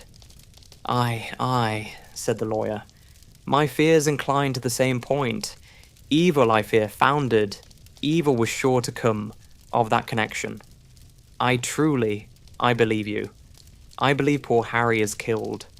And I believe his murderer, for what purpose God alone can tell, is still lurking in his victim's room. Well, let our name be vengeance. Call Bradshaw." The footman came at the summons, very white and nervous. "Pull yourself together, Bradshaw," said the lawyer. "This suspense, I know, is telling upon all of you, but it is now our intention to make an end of it. Poole, here, and I are going to force our way into the cabinet. If all is well, my shoulders are broad enough to bear the blame. Meanwhile, lest anything should really be amiss, or any malefactor seek to escape by the back, you and the boy must go round the corner with a pair of good sticks and take your post at the laboratory door. We give you 10 minutes to get to your stations." As Bradshaw left, the lawyer looked at his watch. "And now, Poole, let us get to ours," he said, and taking the poker under his arm, led the way into the yard. The scud had banked over the moon, and it was now quite dark. The wind, which only broke in puffs and draughts into that deep well of building, tossed the light of the candle to and fro about their steps, until they came into the shelter of the theatre, where they sat down silently to wait. London hummed solemnly all around, but near at hand, the stillness was only broken by the sounds of a footfall moving to and fro along the cabinet floor. "So it will walk all day, sir," whispered Poole. "Aye, and the better part of the night. Only when a new sample comes from the chemist, there's a bit of a break. Ah, it's an ill conscience that's such an enemy to rest.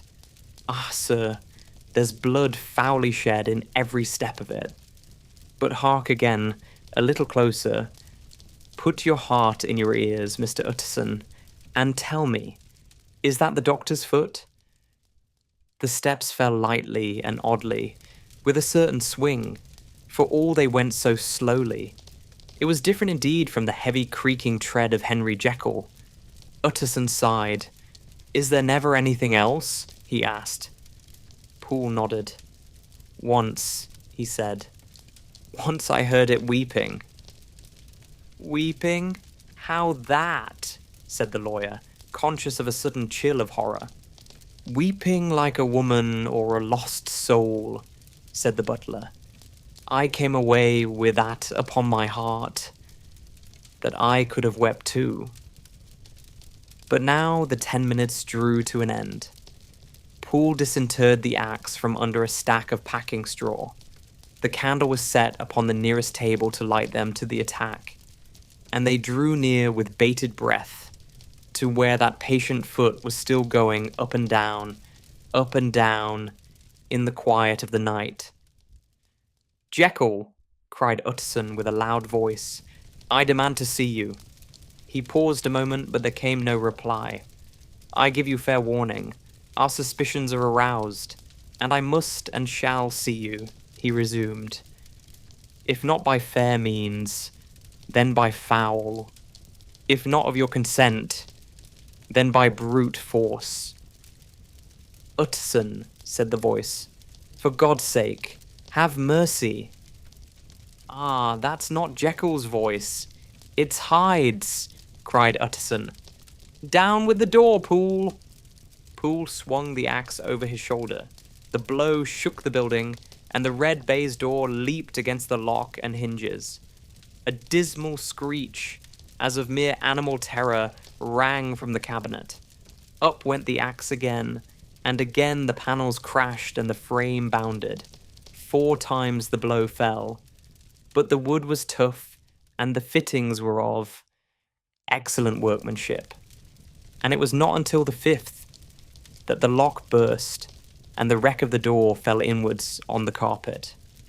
The besiegers, appalled by their own riot and the stillness that had succeeded, stood back a little and peered in. There lay the cabinet before their eyes in the quiet lamplight. A good fire glowing and chattering on the hearth, the kettle singing its thin strain, a drawer or two open, papers neatly set forth on the business table, and nearer the fire, the things laid out for tea. The quietest room, you would have said, and, but for the glazed presses full of chemicals, the most commonplace that night in London. Right in the middle, there lay the body of a man sorely contorted and still twitching. They drew near on tiptoe, turned it on its back, and beheld the face of Edward Hyde. He was dressed in clothes far too large for him, clothes of the doctor's bigness. The cords of his face still moved with a semblance of life, but life was quite gone. And by the crushed file in the hand and the strong smell of kernels that hung upon the air, Utterson knew that he was looking on the body of a self-destroyer. "We have come too late," he said sternly, "whether to save or punish. Hyde is gone to his account, and it only remains for us to find the body of your master." The far greater proportion of the building was occupied by the theatre, which filled almost the whole ground story and was lighted from above, and by the cabinet, which formed an upper story at one end and looked upon the court. A corridor joined the theatre to the door on the by-street, and with this the cabinet communicated separately by a second flight of stairs. There were besides a few dark closets and a spacious cellar. All these they now thoroughly examined. Each closet needed but a glance, for all were empty, and all by the dust that fell from their doors had stood long unopened. The cellar, indeed, was filled with crazy lumber, mostly dating from the times of the surgeon who was Jekyll's predecessor. But even as they opened the door, they were advertised of the uselessness of further search, by the fall of a perfect mat of cobweb, which had for years sealed up the entrance. Nowhere was there any trace of Henry Jekyll, dead or alive. Poole stamped on the flags of the corridor. "He must be buried here," he said, hearkening to the sound. "Or he may have fled," said Utterson, and he turned to examine the door in the by-street. It was locked, and lying nearby on the flags, they found the key, already stained with rust. "This does not look like use," observed the lawyer. "Use?" echoed Poole.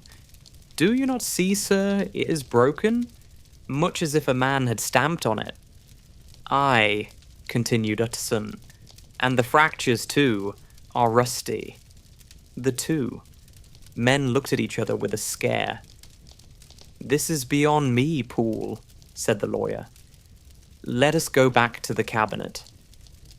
They mounted the stair in silence, and still with an occasional awestruck glance at the dead body, proceeded more thoroughly to examine the contents of the cabinet. At one table, there were traces of chemical work, various measured heaps of some white salt being laid on glass saucers, as though for an experiment in which the unhappy man had been prevented. "That is the same drug that I was always bringing him," said Poole, and even as he spoke, the kettle with a startling noise boiled over. This brought them to the fireside, where the easy chair was drawn cosily up, and the tea things stood ready to the sitter's elbow, the very sugar in the cup. There were several books on a shelf.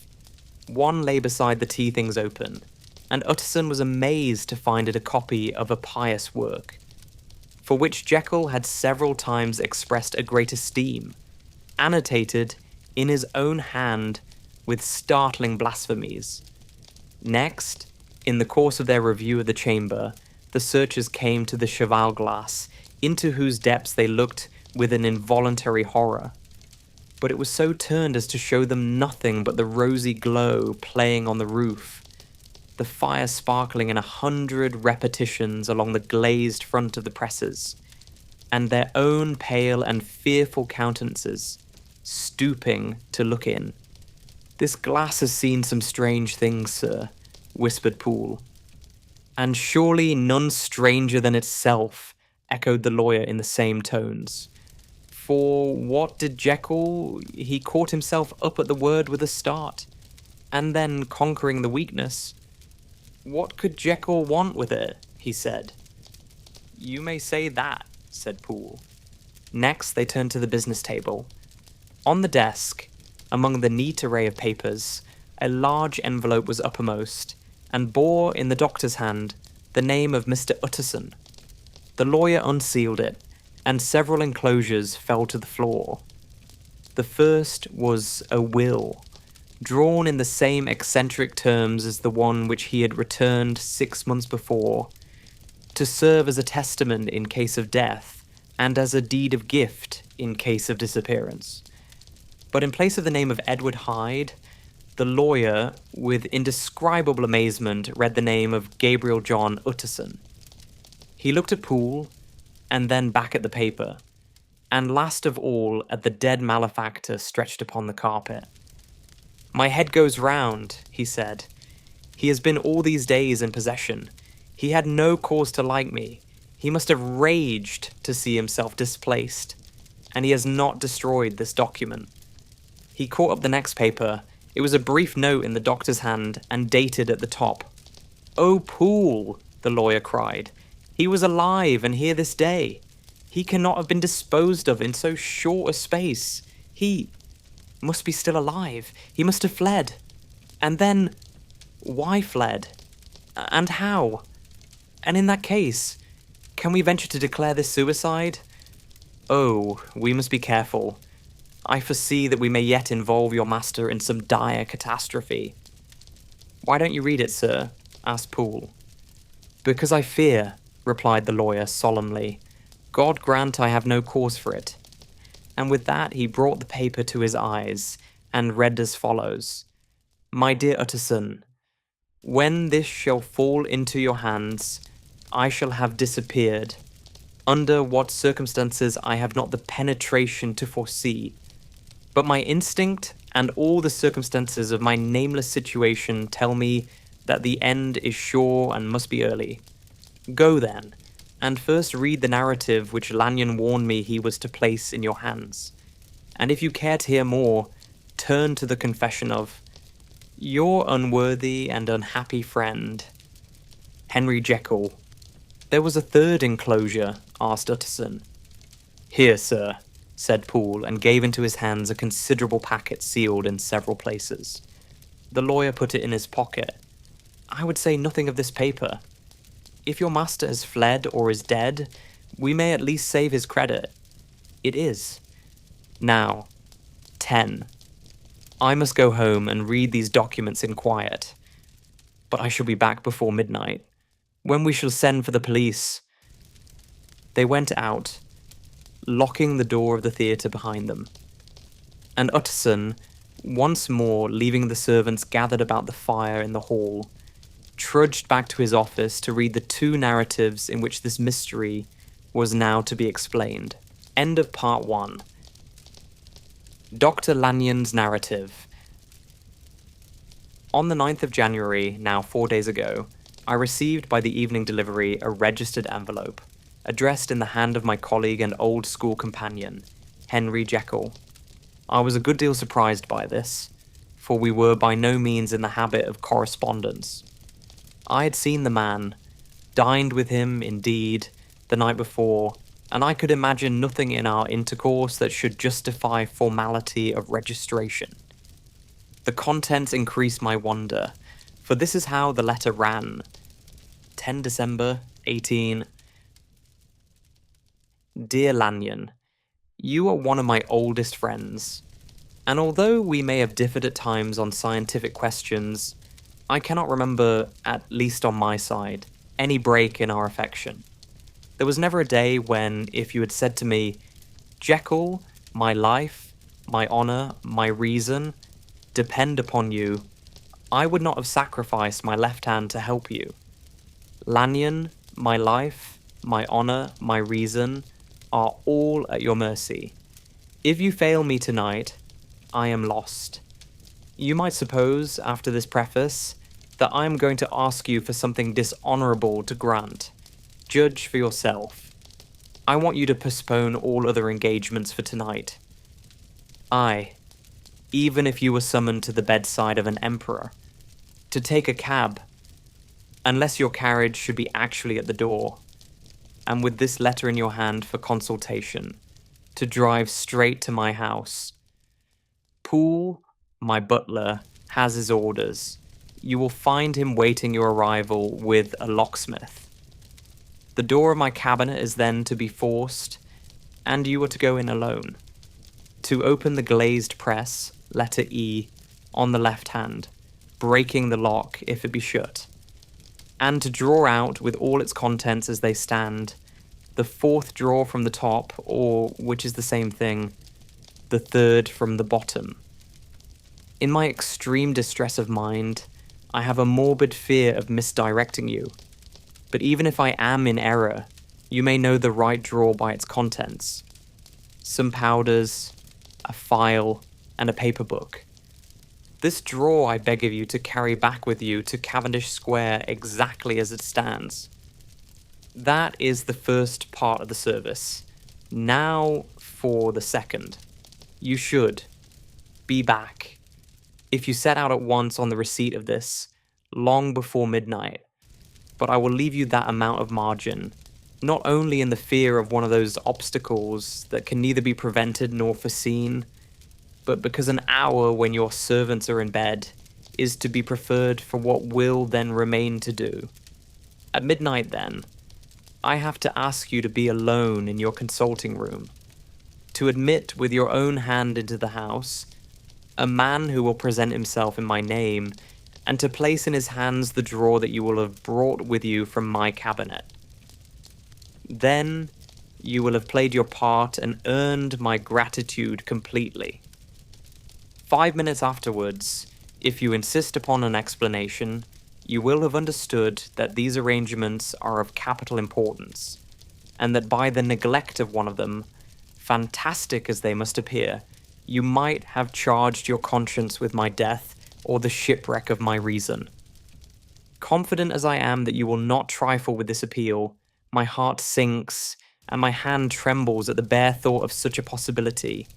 Think of me at this hour, in a strange place, labouring under a blackness of distress that no fancy can exaggerate, and yet well aware that if you will but punctually serve me, my troubles will roll away like a story that is told.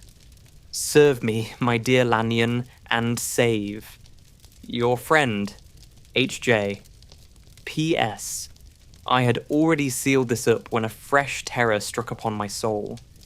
It is possible that the post office may fail me, and this letter not come into your hands until tomorrow morning. In that case, dear Lanyon, do my errand when it shall be most convenient for you in the course of the day, and once more expect my messenger at midnight. It may then already be too late, and if that night passes without event, you will know that you have seen the last of Henry Jekyll. Upon the reading of this letter, I made sure my colleague was insane, but till that was proved beyond the possibility of doubt, I felt bound to do as he requested. The less I understood of this farrago, the less I was in a position to judge of its importance, and an appeal so worded could not be set aside without a grave responsibility. I rose accordingly from table, got into a hansom, and drove straight to Jekyll's house. The butler was awaiting my arrival. He had received by the same post as mine a registered letter of instruction, and had sent at once for a locksmith and a carpenter. The tradesmen came while we were yet speaking, and we moved in a body to old Dr. Denman's surgical theatre, from which, as you are doubtless aware, Jekyll's private cabinet is most conveniently entered. The door was very strong, the lock excellent. The carpenter avowed he would have great trouble and have to do much damage if force were to be used, and the locksmith was near despair. But this last was a handy fellow, and after 2 hours' work, the door stood open. The press marked E was unlocked, and I took out the drawer, had it filled up with straw and tied in a sheet, and returned with it to Cavendish Square. Here I proceeded to examine its contents. The powders were neatly enough made up, but not with the nicety of the dispensing chemist. So that it was plain they were of Jekyll's private manufacture. And when I opened one of the wrappers, I found what seemed to me a simple crystalline salt of a white colour. The phial, to which I next turned my attention, might have been about half full of a blood-red liquor, which was highly pungent to the sense of smell, and seemed to me to contain phosphorus and some volatile ether. At the other ingredients, I could make no guess. The book was an ordinary version book and contained little but a series of dates. These covered a period of many years, but I observed that the entries ceased nearly a year ago, and quite abruptly. Here and there a brief remark was appended to a date, usually no more than a single word. Double, occurring perhaps 6 times in a total of several hundred entries, and once very early in the list, and followed by several marks of exclamation. Total failure!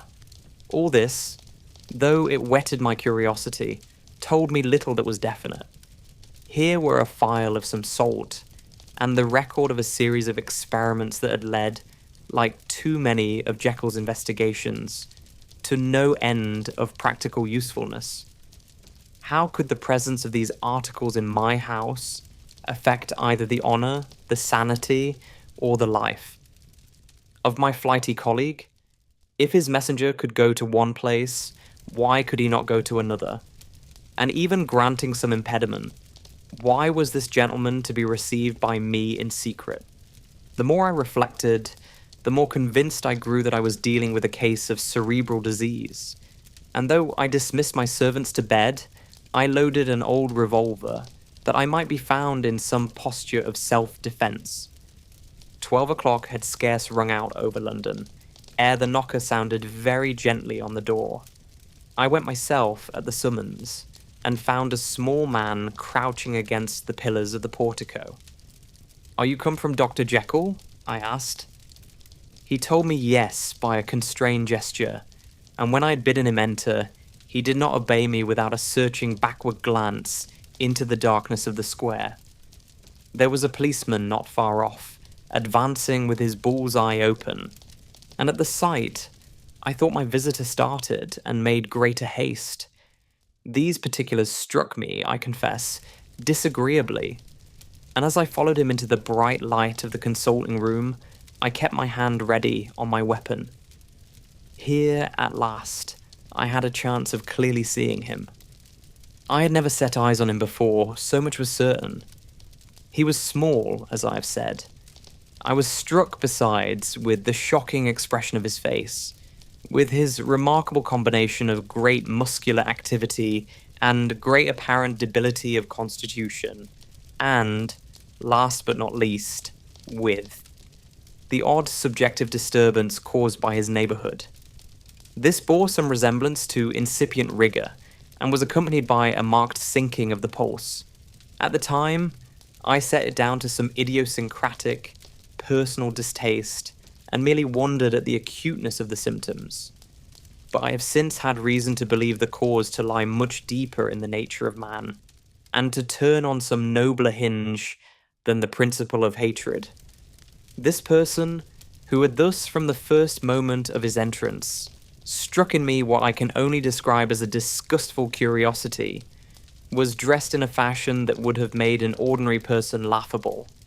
His clothes, that is to say, although they were of rich and sober fabric, were enormously too large for him in every measurement. The trousers hanging on his legs and rolled up to keep them from the ground, the waist of the coat below his haunches, and the collar sprawling wide upon his shoulders. Strange to relate, this ludicrous accoutrement was far from moving me to laughter. Rather, as there was something abnormal and misbegotten in the very essence of the creature that now faced me. Something seizing, surprising, and revolting. This fresh disparity seemed but to fit in with and to reinforce it. so that to my interest in the man's nature and character, there was added a curiosity as to his origin, his life, his fortune and status in the world. These observations, though they have taken so great a space to be set down in, were yet the work of a few seconds. My visitor was, indeed, on fire with somber excitement. "Have you got it?" he cried. "Have you got it?" And so lively was his impatience that he even laid his hand upon my arm and sought to shake me. I put him back, conscious at his touch of a certain icy pang along my blood. "Come, sir," said I. "You forget that I have not yet the pleasure of your acquaintance. Be seated, if you please." And I showed him an example, and sat down myself in my customary seat, and with as fair an imitation of my ordinary manner to a patient, as the lateness of the hour, the nature of my preoccupations, and the horror I had of my visitor would suffer me to muster. "I beg your pardon, Dr. Lanyon," he replied civilly enough. "What you say is very well founded, and my impatience has shown its heels to my politeness. I come here at the instance of your colleague, Dr. Henry Jekyll, on a piece of business of some moment, and I understood." He paused and put his hand to his throat, and I could see, in spite of his collected manner, that he was wrestling against the approaches of the hysteria. "I understood a draw." But here I took pity on my visitor's suspense, and some perhaps on my own growing curiosity. "There it is, sir," said I, pointing to the drawer, where it lay on the floor behind a table and still covered with the sheet. He sprang to it and then paused, and laid his hand upon his heart. I could hear his teeth grate with the convulsive action of his jaws, and his face was so ghastly to see that I grew alarmed both for his life and reason. "Compose yourself," said I.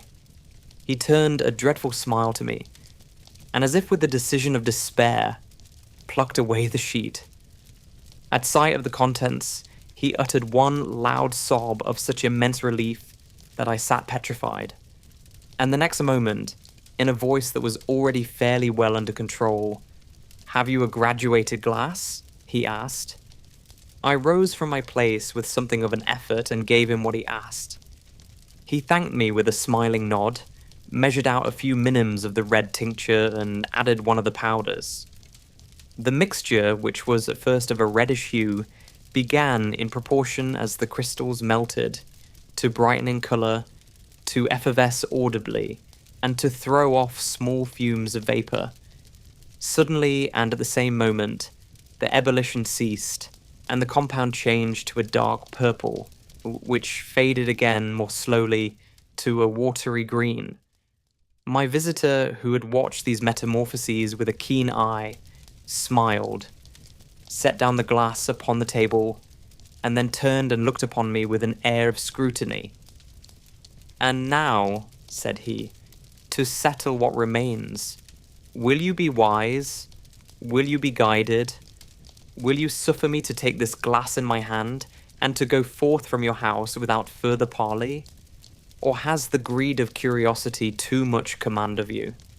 Think before you answer, for it shall be done as you decide.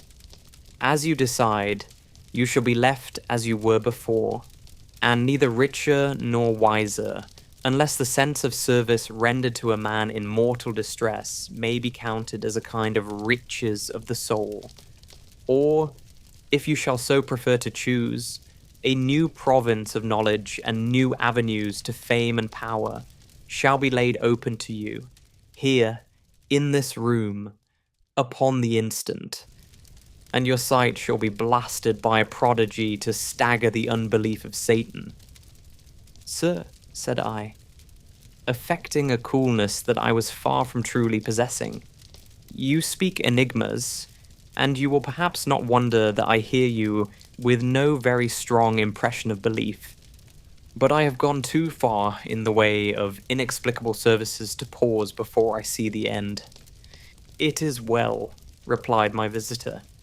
"Lanyon, you remember your vows. What follows is under the seal of our profession. And now, you who have so long been bound to the most narrow and material views, you who have denied the virtue of transcendental medicine, you who have derided your superiors, behold. He put the glass to his lips and drank at one gulp. A cry followed. He reeled, staggered, clutched at the table, and held on, staring with injected eyes, gasping with open mouth. And as I looked, there came, I thought, a change. He seemed to swell.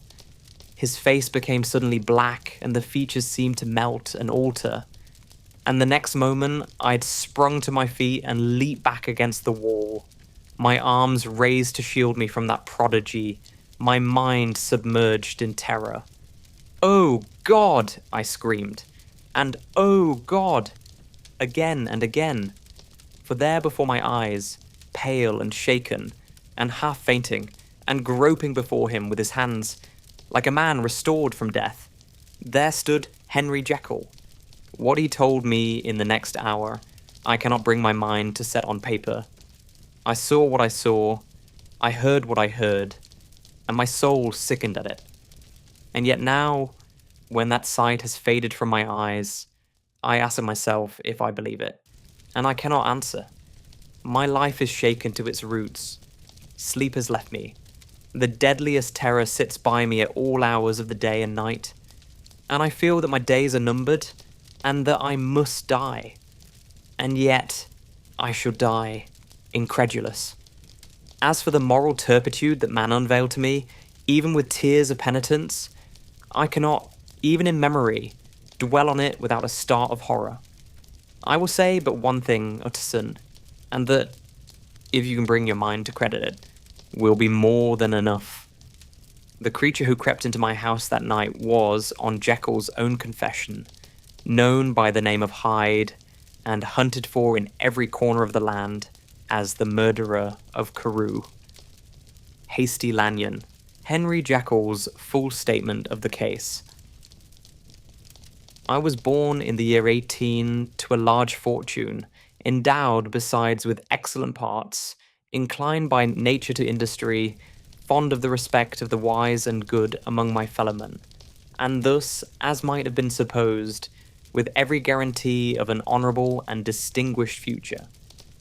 And indeed, the worst of my faults was a certain impatient gaiety of disposition, such as has made the happiness of many, but such as I found it hard to reconcile with my imperious desire to carry my head high, and wear a more than commonly grave countenance before the public. Hence it came about that I concealed my pleasures, and that when I reached years of reflection, and began to look round me and take stock of my progress and position in the world, I stood already committed to a profound duplicity of life. Many a man would have even blazoned such irregularities as I was guilty of. But from the high views that I had set before me, I regarded and hid them with an almost morbid sense of shame. It was thus rather the exacting nature of my aspirations than any particular degradation in my faults that made me what I was, and, with even a deeper trench than in the majority of men, severed in me those provinces of good and ill which divide and compound man's dual nature. In this case, I was driven to reflect deeply and inveterately on that hard law of life, which lies at the root of religion and is one of the most plentiful springs of distress. Though so profound a double-dealer, I was in no sense a hypocrite. Both sides of me were in dead earnest. I was no more myself when I laid aside restraint and plunged in shame, than when I laboured, in the eye of day, at the furtherance of knowledge or the relief of sorrow and suffering. And it chanced that the direction of my scientific studies, which led wholly towards the mystic and the transcendental, reacted and shed a strong light on this consciousness of the perennial war among my members. With every day, and from both sides of my intelligence, the moral and the intellectual, I thus drew steadily nearer to that truth, by whose partial discovery I have been doomed to such a dreadful shipwreck. That man is not truly one, but truly two. I say two, because the state of my own knowledge does not pass beyond that point. Others will follow. Others will outstrip me on the same lines. And I hazard the guess that man will be ultimately known for a mere polity of multifarious, incongruous, and independent denizens. I, for my part, from the nature of my life, advanced infallibly in one direction, and in one direction only. It was on the moral side, and in my own person, that I learned to recognize the thorough and primitive duality of man. I saw that, of the two natures that contended in the field of my consciousness, even if I could rightly be said to be either, it was. Only because I was radically both. And from an early date, even before the course of my scientific discoveries had begun to suggest the most naked possibility of such a miracle, I had learned to dwell with pleasure, as a beloved daydream, on the thought of the separation of these elements. If each, I told myself, could be housed in separate identities, life would be relieved of all that was unbearable. The unjust might go his way, delivered from the aspirations and remorse of his more upright twin, and the just could walk steadfastly and securely on his upward path, doing the good things in which he found his pleasure, and no longer exposed to disgrace and penitence by the hands of this extraneous evil. It was the curse of mankind that these incongruous faggots were thus bound together, that in the agonized womb of consciousness, these polar twins should be continuously struggling. How, then, were they dissociated? I was so far in my reflections when, as I have said, a sidelight began to shine upon the subject from the laboratory table. I began to perceive more deeply than it has ever yet been stated the trembling immateriality, the mist-like transience of this seemingly so solid body in which we walk attired.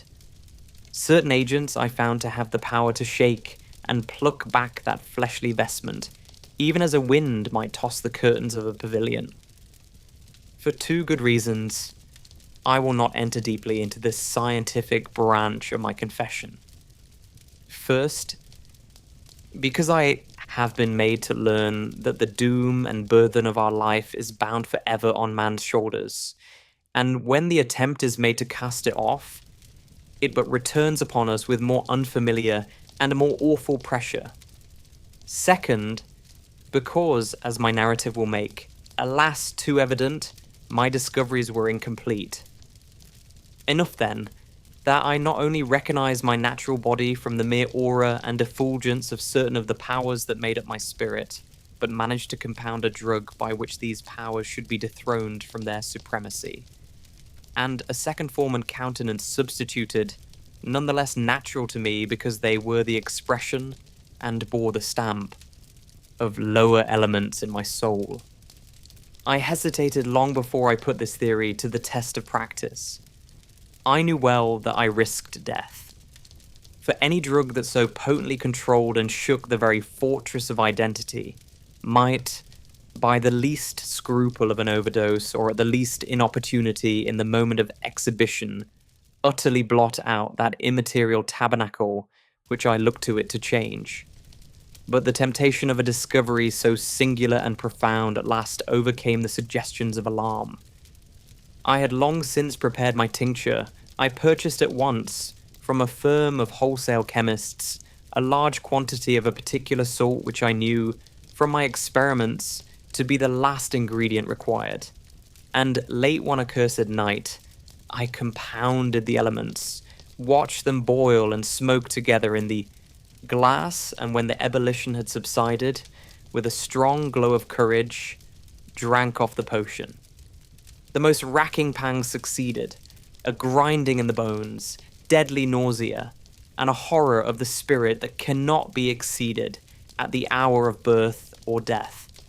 Then, these agonies began swiftly to subside, and I came to myself as if out of a great sickness.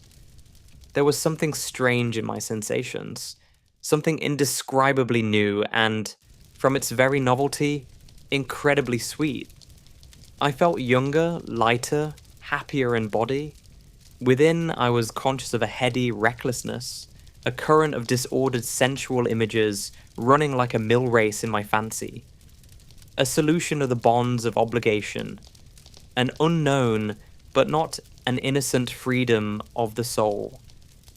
I knew myself, at the first breath of this new life, to be more wicked, tenfold more wicked, sold a slave to my original evil, and the thought, in that moment, braced and delighted me like wine. I stretched out my hands, exulting in the freshness of these sensations, and in the act, I was suddenly aware that I had lost in stature. There was no mirror at that date in my room. That which stands beside me as I write was brought there later on, and for the very purpose of these transformations. The night, however, was far gone into the morning. The morning, black as it was nearly ripe for the conception of the day. The inmates of my house were locked in the most rigorous hours of slumber, and I determined, flushed as I was with hope and triumph, to venture in my new shape as far as to my bedroom. I crossed the yard, wherein the constellations looked down upon me. I could have thought, with wonder, the first creature of that sort that their unsleeping vigilance had yet disclosed to them. I stole through the corridors, a stranger in my own house, and coming to my room, I saw for the first time the appearance of Edward Hyde. I must here speak by theory alone, saying not that which I know, but that which I suppose to be most probable. The evil side of my nature, to which I had now transferred the stamping efficacy, was less robust and less developed than the good which I had just opposed. Again, in the course of my life, which had been after all 9/10 a life of effort, virtue and control, it had been much less exercised and much less exhausted. And hence, as I think, it came about that Edward Hyde was so much smaller, slighter and younger than Henry Jekyll. Even as good shone upon the countenance of the one, evil was written broadly and plainly on the face of the other. Evil besides, which I must still believe to be the lethal side of man, had left on the body an imprint of deformity and decay. And yet when I looked upon that ugly idol in the glass, I was conscious of no repugnance, rather of a leap of welcome. This too was myself. It seemed natural and human. In my eyes it bore a livelier image of the spirit. It seemed more express and single than the imperfect and divided countenance I had been hitherto accustomed to call mine, and in so far I was doubtless right. I have observed that when I wore the semblance of Edward Hyde, none could come near to me at first without a visible misgiving of the flesh. This, as I take it, was because all human beings as we meet them are commingled out of good and evil, and Edward Hyde, alone in the ranks of mankind, was pure evil. I lingered but a moment at the mirror. The second and conclusive experiment had yet to be attempted. It yet remained to be seen if I had lost my identity beyond redemption, and must flee before daylight from a house that was no longer mine. And hurrying back to my cabinet, I once more prepared and drank the cup. Once more suffered the pangs of dissolution, and came to myself once more with the character, the stature, and the face of Henry Jekyll. That night, I had come to the fatal crossroads. Had I approached my discovery in a more noble spirit? Had I risked the experiment while under the empire of generous or pious aspirations? All must have been otherwise, and from these agonies of death and birth, I had come forth an angel instead of a fiend. The drug had no discriminating action. It was neither diabolical nor divine. It but shook the doors of the prison house of my disposition. And like the captives of Philippi, That which stood within ran forth. At that time my virtue slumbered. My evil, kept awake by ambition, was alert and swift to seize the occasion. And the thing that was projected was Edward Hyde. Hence, although I had now two characters as well as two appearances, one was wholly evil, and the other was still the old Henry Jekyll, that incongruous compound of whose reformation and improvement I had already learned to despair. The movement was thus wholly toward the worse. Even at that time I had not conquered my aversions to the dryness of a life of study. I would still be merrily disposed at times, and as my pleasures were, to say the least, undignified, and I was not only well known and highly considered, but growing towards the elderly man, this incoherency of my life was daily growing more unwelcome. It was on this side that my new power tempted me until I fell in slavery. I had but to drink the cup, to doff at once the body of the noted professor, and to assume, like a thick cloak, that of Edward Hyde. I smiled at the notion. It seemed to me at the time to be humorous, and I made my preparations with the most studious care. I took and furnished that house in Soho, to which Hyde was tracked by the police, and engaged as a housekeeper a creature whom I knew well to be silent and unscrupulous. On the other side, I announced to my servants that a Mr. Hyde, whom I described, was to have full liberty and power about my house in the square. And to parry mishaps, I even called and made myself a familiar object, in my second character. I next drew up that will to which you so much objected, so that if anything befell me in the person of Dr. Jekyll, I could enter on that of Edward Hyde without pecuniary loss, and thus fortified, as I supposed, on every side, I began to profit by the strange immunities of my position. Men have before hired bravos to transact their crimes, while their own person and reputation sat under shelter. I was the first that ever did so for his pleasures. I was the first that could plod in the public eye with a load of genial respectability, and in a moment, like a schoolboy, strip off these lendings and spring headlong into the sea of liberty. But for me, in my impenetrable mantle, the safety was complete. Think of it. I didn't even exist. Let me but escape into my laboratory door, give me but a second or two to mix and swallow the draught that I had always standing ready, and whatever he had done, Edward Hyde would pass away like the stain of breath upon a mirror, and there in his stead, quietly at home, trimming the midnight lamp in his study, a man who could afford to laugh at suspicion would be Henry Jekyll. The pleasures which I made haste to seek in my disguise were, as I have said, undignified. I would scarce use a harder term, but in the hands of Edward Hyde, they soon began to turn towards the monstrous. When I would come back from these excursions, I was often plunged into a kind of wonder at my vicarious depravity. This familiar that I called out of my own soul and sent forth alone to do his good pleasure was a being inherently malign and villainous. His every act and thought centered on self, drinking pleasure with bestial avidity from any degree of torture. To another, relentless like a man of stone, Henry Jekyll stood at times aghast before the acts of Edward Hyde, but the situation was, apart from ordinary laws, and insidiously relaxed the grasp of conscience. It was Hyde, after all, and Hyde alone that was guilty. Jekyll was no worse. He woke again to his good qualities seemingly unimpaired. He would even make haste, where it was possible, to undo the evil done by Hyde, and thus his conscience slumbered.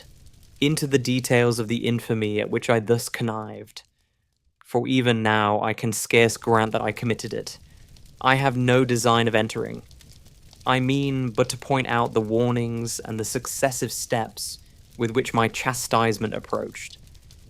I met with one accident which, as it brought on no consequence, I shall no more than mention. An act of cruelty to a child aroused against me the anger of a passerby, whom I recognized the other day in the person of your kinsman.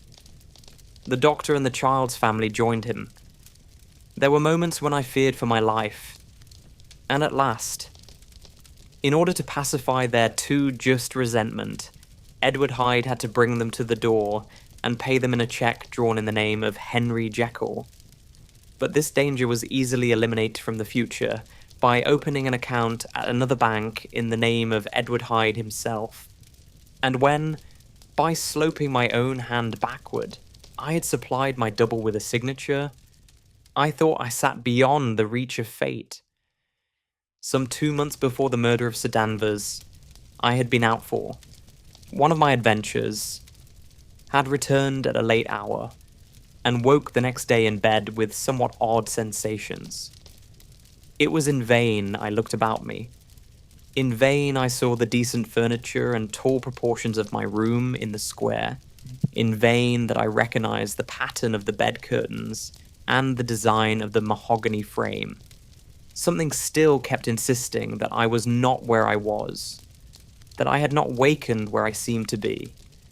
But in the little room in Soho where I was accustomed to sleep, in the body of Edward Hyde, I smiled to myself, and in my psychological way, began lazily to inquire into the elements of this illusion. Occasionally, even as I did so, dropping back into a comfortable morning doze, I was still so engaged when, in one of my more wakeful moments, my eyes fell upon my hand. Now the hand of Henry Jekyll, as you have often remarked, was professional in shape and size. It was large, firm, white, and comely. But the hand which I now saw, clearly enough, in the yellow light of a mid-London morning, lying half shut on the bedclothes, was lean, corded, knuckly, of a dusky pallor, and thickly shaded with a swart growth of hair. It was the hand of Edward Hyde.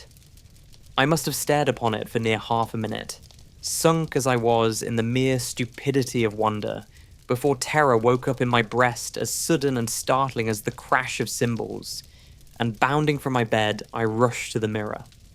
At the sight that met my eyes, my blood was changed into something exquisitely thin and icy. Yes, I had gone to bed Henry Jekyll. I had awakened Edward Hyde. How was this to be explained? I asked myself. And then, with another bound of terror, how was it to be remedied? It was well on in the morning. The servants were up. All my drugs were in the cabinet.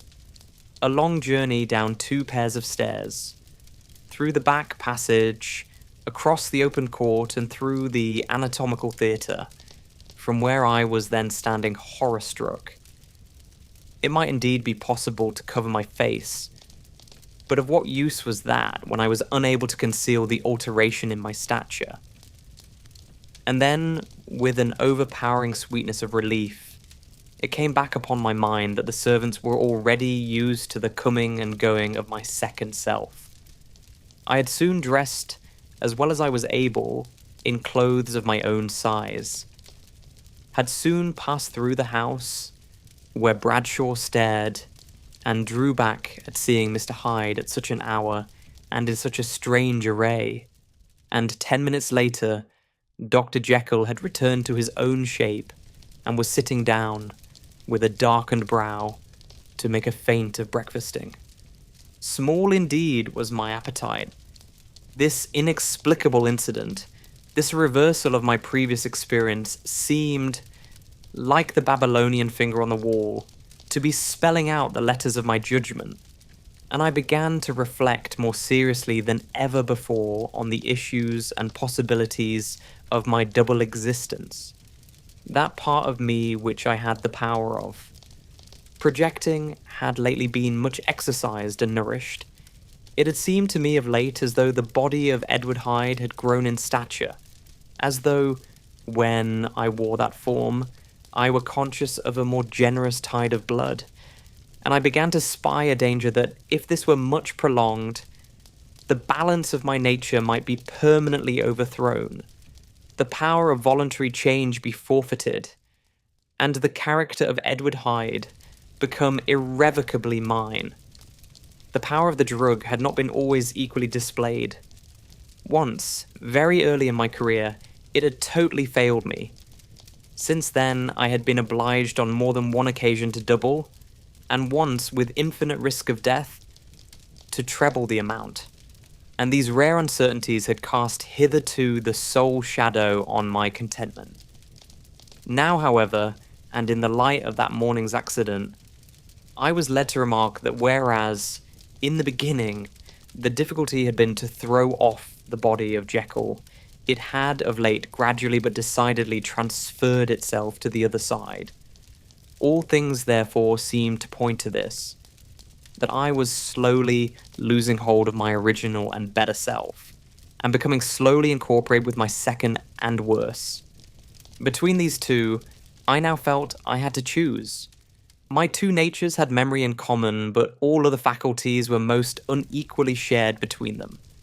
Jekyll, who was composite, now with the most sensitive apprehensions, now with a greedy gusto, projected and shared in the pleasures and adventures of Hyde.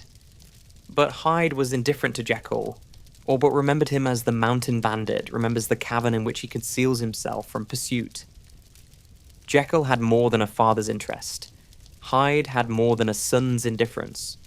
To cast in my lot with Jekyll was to die to those appetites which I had long secretly indulged, and had of late begun to pamper. To cast it in with Hyde was to die to 1,000 interests and aspirations, and to become, at a blow and forever, despised and friendless. The bargain might appear unequal, but there was still another consideration in the scales. For while Jekyll would suffer smartingly in the fires of abstinence, Hyde would be not even conscious of all that he had lost. Strange as my circumstances were, the terms of this debate are as old and commonplace as man.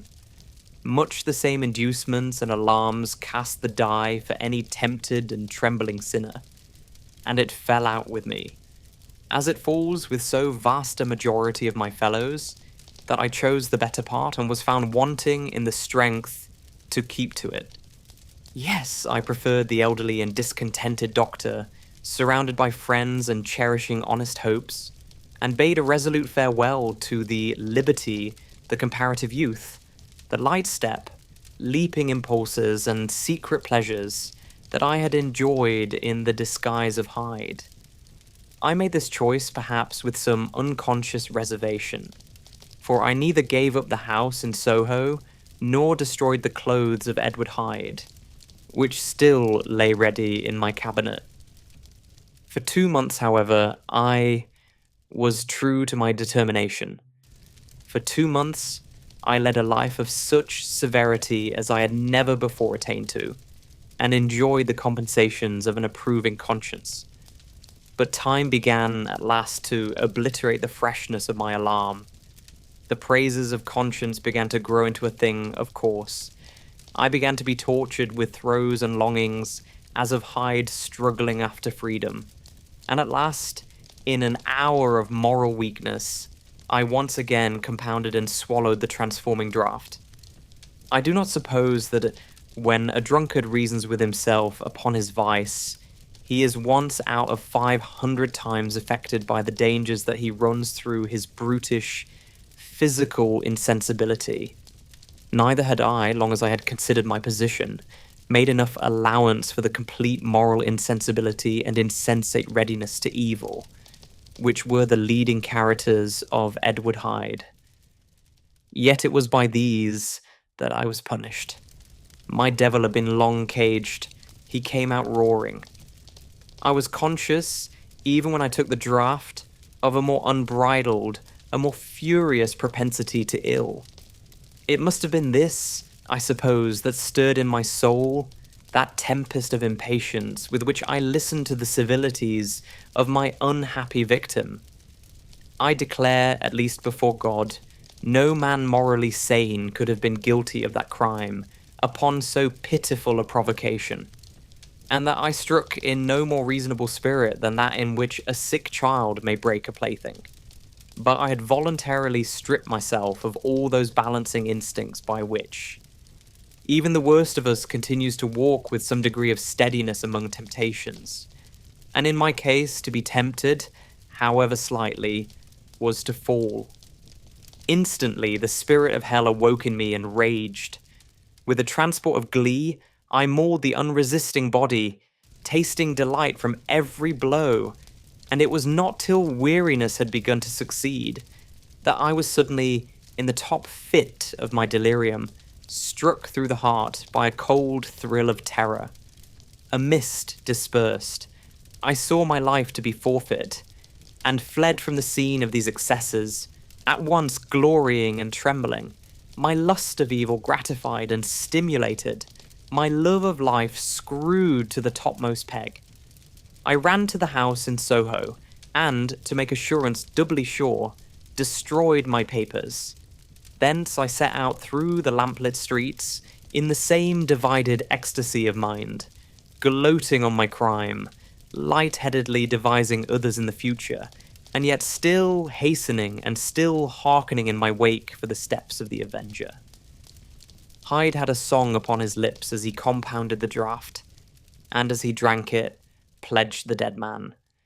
The pangs of transformation had not done tearing him before Henry Jekyll, with streaming tears of gratitude and remorse, had fallen upon his knees and lifted his clasped hands to God. The veil of self-indulgence was rent from head to foot. I saw my life as a whole. I followed it up from the days of childhood, when I had walked with my father's hand, and through the self-denying toils of my professional life, to arrive again and again, with the same sense of unreality, at the damned horrors of the evening. I could have screamed aloud. I sought with tears and prayers to smother down the crowd of hideous images and sounds with which my memory swarmed against me. And still, between the petitions, the ugly face of my iniquity stared into my soul. As the acuteness of this remorse began to die away, it was succeeded by a sense of joy. The problem of my conduct was solved. Hyde was thenceforth impossible. Whether I would or not, I was now confined to the better part of my existence. And oh, how I rejoiced to think of it. With what willing humility I embraced anew the restrictions of natural life. With what sincere renunciation I locked the door by which I had so often gone and come, and ground the key under my heel. The next day came the news that the murder had not been overlooked, that the guilt of Hyde was patent to the world, and that the victim was a man high in public estimation. It was not only a crime, it had been a tragic folly. I think I was glad to know it. I think I was glad to have my better impulses thus buttressed and guarded by the terrors of the scaffold. Jekyll was now my city of refuge. Let but Hyde peep out an instant, and the hands of all men would be raised to take and slay him. I resolved in my future conduct to redeem the past, and I can say with honesty that my resolve was fruitful of some good. You know yourself how earnestly, in the last months of the last year, I laboured to relieve suffering. You know that much was done for others, and that the days passed quietly, almost happily for myself. Nor can I truly say that I wearied of this beneficent and innocent life. I think instead that I daily enjoyed it more completely. But I was still cursed with my duality of purpose, and as the first edge of my penitence wore off, the lower side of me, so long indulged, so recently chained down, began to growl for license. Not that I dreamed of resuscitating Hyde. The bare idea of that would startle me to frenzy. No, it was in my own person that I was once more tempted to trifle with my conscience. And it was as an ordinary secret sinner that I at last fell before the assaults of temptation. There comes an end to all things. The most capacious measure is filled at last. and this brief condescension to my evil finally destroyed the balance of my soul. And yet, I was not alarmed. The fall seemed natural, like a return to the old days before I had made my discovery. It was a fine, clear January day, wet underfoot where the frost had melted, but cloudless overhead. And the Regent's Park was full of winter chirrupings, and sweet with spring odours. I sat in the sun on a bench, the animal within me licking the chops of memory, the spiritual side a little drowsed, promising subsequent penitence but not yet moved to begin. After all, I reflected, I was like my neighbours. And then I smiled, comparing myself with other men, comparing my active goodwill with the lazy cruelty of their neglect. And at the very moment of that vainglorious thought, a qualm came over me, a horrid nausea, and the most deadly shuddering. These passed away, and left me faint. And then, as in its turn faintness subsided, I began to be aware of a change in the temper of my thoughts, a greater boldness, a contempt of danger, a solution of the bonds of obligation. I looked down. My clothes hung formlessly on my shrunken limbs. The hand that lay on my knee was corded and hairy. I was once more Edward Hyde. A moment before, I had been safe of all men's respect, wealthy, beloved, the cloth laying for me in the dining room at home, and now I was the common quarry of mankind, hunted, houseless, a known murderer, thrall to the gallows. My reason wavered, but it did not fail me utterly. I have more than once observed that in my second character, my faculties seemed sharpened to a point, and my spirits more tensely elastic. Thus, it came about that, where Jekyll perhaps might have succumbed, Hyde rose to the importance of the moment. My drugs were in one of the presses of my cabinet. How was I to reach them? That was the problem that, crushing my temples in my hands, I set myself to solve. The laboratory door I had closed. If I sought to enter by the house, my own servants would consign me to the gallows. I saw I must employ another hand, and thought of Lanyon. How was he to be reached? How persuaded? Supposing that I escaped capture in the streets, how was I to make my way into his presence? And how should I, an unknown and displeasing visitor, prevail on the famous physician to rifle the study of his colleague, Dr. Jekyll? Then I remembered that of my original character. One part remained to me. I could write my own hand, and once I'd conceived that kindling spark, the way that I must follow became lighted up from end to end. Thereupon, I arranged my clothes as best I could, and summoning a passing hansom, drove to an hotel in Portland Street, the name of which I chanced to remember. At my appearance, which was indeed comical enough, however tragic a fate these garments covered, the driver could not conceal his mirth. I gnashed my teeth upon him with a gust of devilish fury, and the smile withered from his face, happily for him, yet more happily for myself. For in another instant, I had certainly dragged him from his perch. At the inn, as I entered, I looked about me with so black a countenance as made the attendants tremble. Not a look did they exchange in my presence, but obsequiously took my orders, led me to a private room, and brought me wherewithal to write. Hyde in danger of his life was a creature new to me, shaken with inordinate anger, strung to the pitch of murder, lusting to inflict pain. Yet the creature was astute, mastered his fury with a great effort of the will, composed his two important letters, one to Lanyon and one to Poole, and that he might receive actual evidence of their being posted, sent them out with directions that they should be registered. Thenceforward, he sat all day over the fire in the private room, gnawing his nails. There he dined, sitting alone with his fears, the waiter visibly quailing before his eye. And thence, When the night was fully come, he set forth in the corner of a closed cab, and was driven to and fro about the streets of the city. He, I say, I cannot say, that child of hell had nothing human, nothing lived in him but fear and hatred.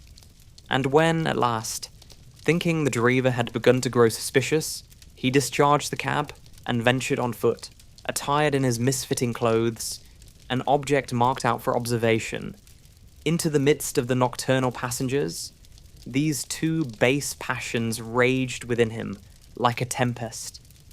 He walked fast, hunted by his fears, chattering to himself, skulking through the less frequented thoroughfares, counting the minutes that still divided him from midnight.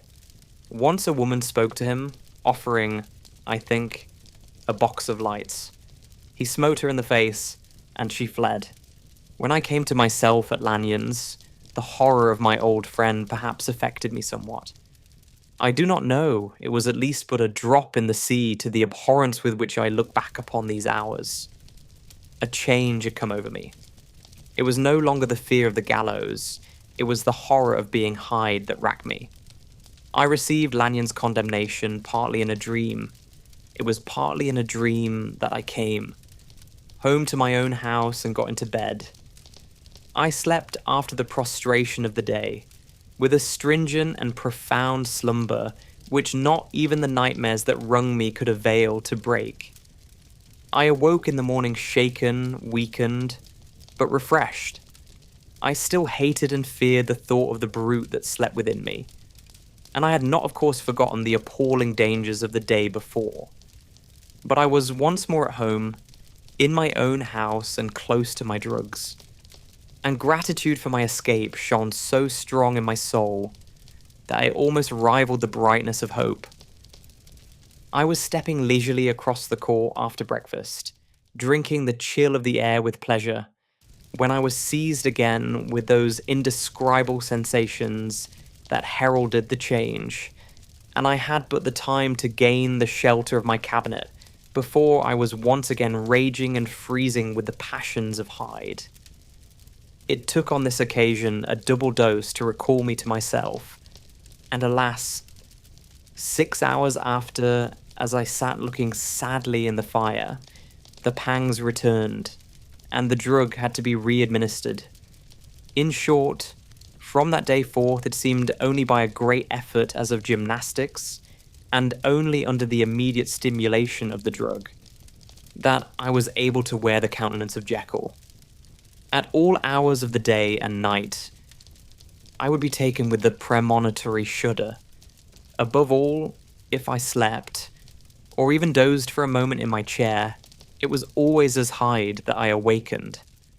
Under the strain of this continually impending doom, and by the sleeplessness to which I now condemned myself, even beyond what I had thought possible to man, I became, in my own person, a creature eaten up and emptied by fever, languidly weak both in body and mind, and solely occupied by one thought, the horror of my other self.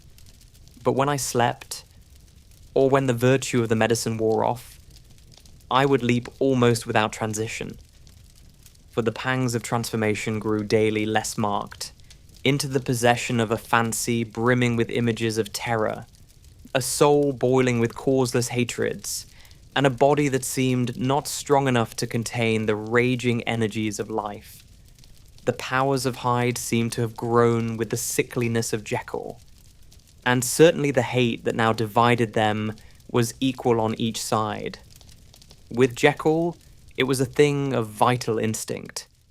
He had now seen the full deformity of that creature that shared with him some of the phenomena of consciousness, and was co-heir with him to death. And beyond these links of community, which in themselves made the most poignant part of his distress, he thought of Hyde, for all his energy of life, as of something not only hellish, but inorganic. This was the shocking thing, that the slime of the pit seemed to utter cries and voices, that the amorphous dust gesticulated and sinned, that what was dead and had no shape should usurp the offices of life. And this again, that insurgent horror was knit to him closer than a wife, closer than an eye, lay caged in his flesh, where he heard it mutter and felt it struggle to be born, and at every hour of weakness and in the confidence of slumber prevailed against him and deposed him out of life. The hatred of Hyde for Jekyll was of a different order. His terror of the gallows drove him continually to commit temporary suicide and return to his subordinate station of a part instead of a person. But he loathed the necessity. He loathed the despondency into which Jekyll was now fallen, and he resented the dislike with which he was himself regarded. Hence, the ape-like tricks that he would play me, scrawling in my own hand blasphemies on the pages of my books, burning the letters and destroying the portrait of my father. And indeed, had it not been for his fear of death, he would long ago have ruined himself in order to involve me in the ruin. But his love of life is wonderful. I go further. I, who sicken and freeze at the mere thought of him, when I recall the objection and passion of this attachment, and when I know how he fears my power to cut him off by suicide, I find it in my heart to pity him. It is useless, and the time awfully fails me to prolong this description. No one has ever suffered such torments. Let that suffice. And yet, even to these, habit brought, no, not alleviation, but a certain callousness of soul, a certain acquiescence of despair, and my punishment might have gone on for years, but for the last calamity which has now fallen, and which has finally severed me from my own face and nature. My provision of the salt, which had never been renewed, since the date of the first experiment, began to run low. I sent out for a fresh supply and mixed the draught. The ebullition followed, and the first change of colour, not the second. I drank it, and it was without efficiency. You will learn from Poole how I have had London ransacked. It was in vain, and I am now persuaded that my first supply was impure, and that it was that unknown impurity which lent efficacy to the draught. About a week has passed, and I am now finishing this statement under the influence of the last of the old powders. This, then, is the last time, short of a miracle, that Henry Jekyll can think his own thoughts or see his own face, now how sadly altered, in the glass.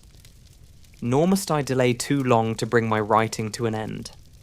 For if my narrative has hitherto escaped destruction, it has been by a combination of great prudence and great good luck. Should the throes of change take me in the act of writing it, Hyde will tear it in pieces. But if some time shall have elapsed after I have laid it by, his wonderful selfishness and circumscription to the moment will probably save it once again from the action of his ape-like spite. And indeed, the doom that is closing on us both has already changed and crushed him.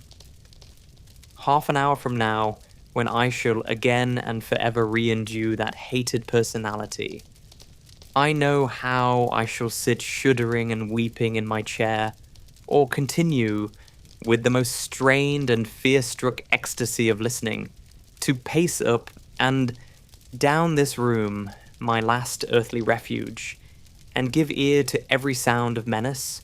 Will Hyde die upon the scaffold, or will he find courage to release himself at the last moment? God knows. I am careless.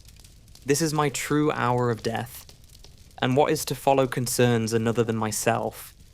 Here then, as I lay down the pen and proceed to seal up my confession, I bring the life of that unhappy Henry Jekyll to an end. Well then, sleepless rabble. This is where Dr. Jekyll and Mr. Hyde comes to an end. The story is finished, and we're leaving it here. Let it settle. Sleep can take it from here. If you enjoyed this, give it a like, and subscribe if you haven't already. Next week, we're back with a brand new story. And tell us in the comments, which moment of this story stayed with you the longest? This is Napmax Stories. Good night.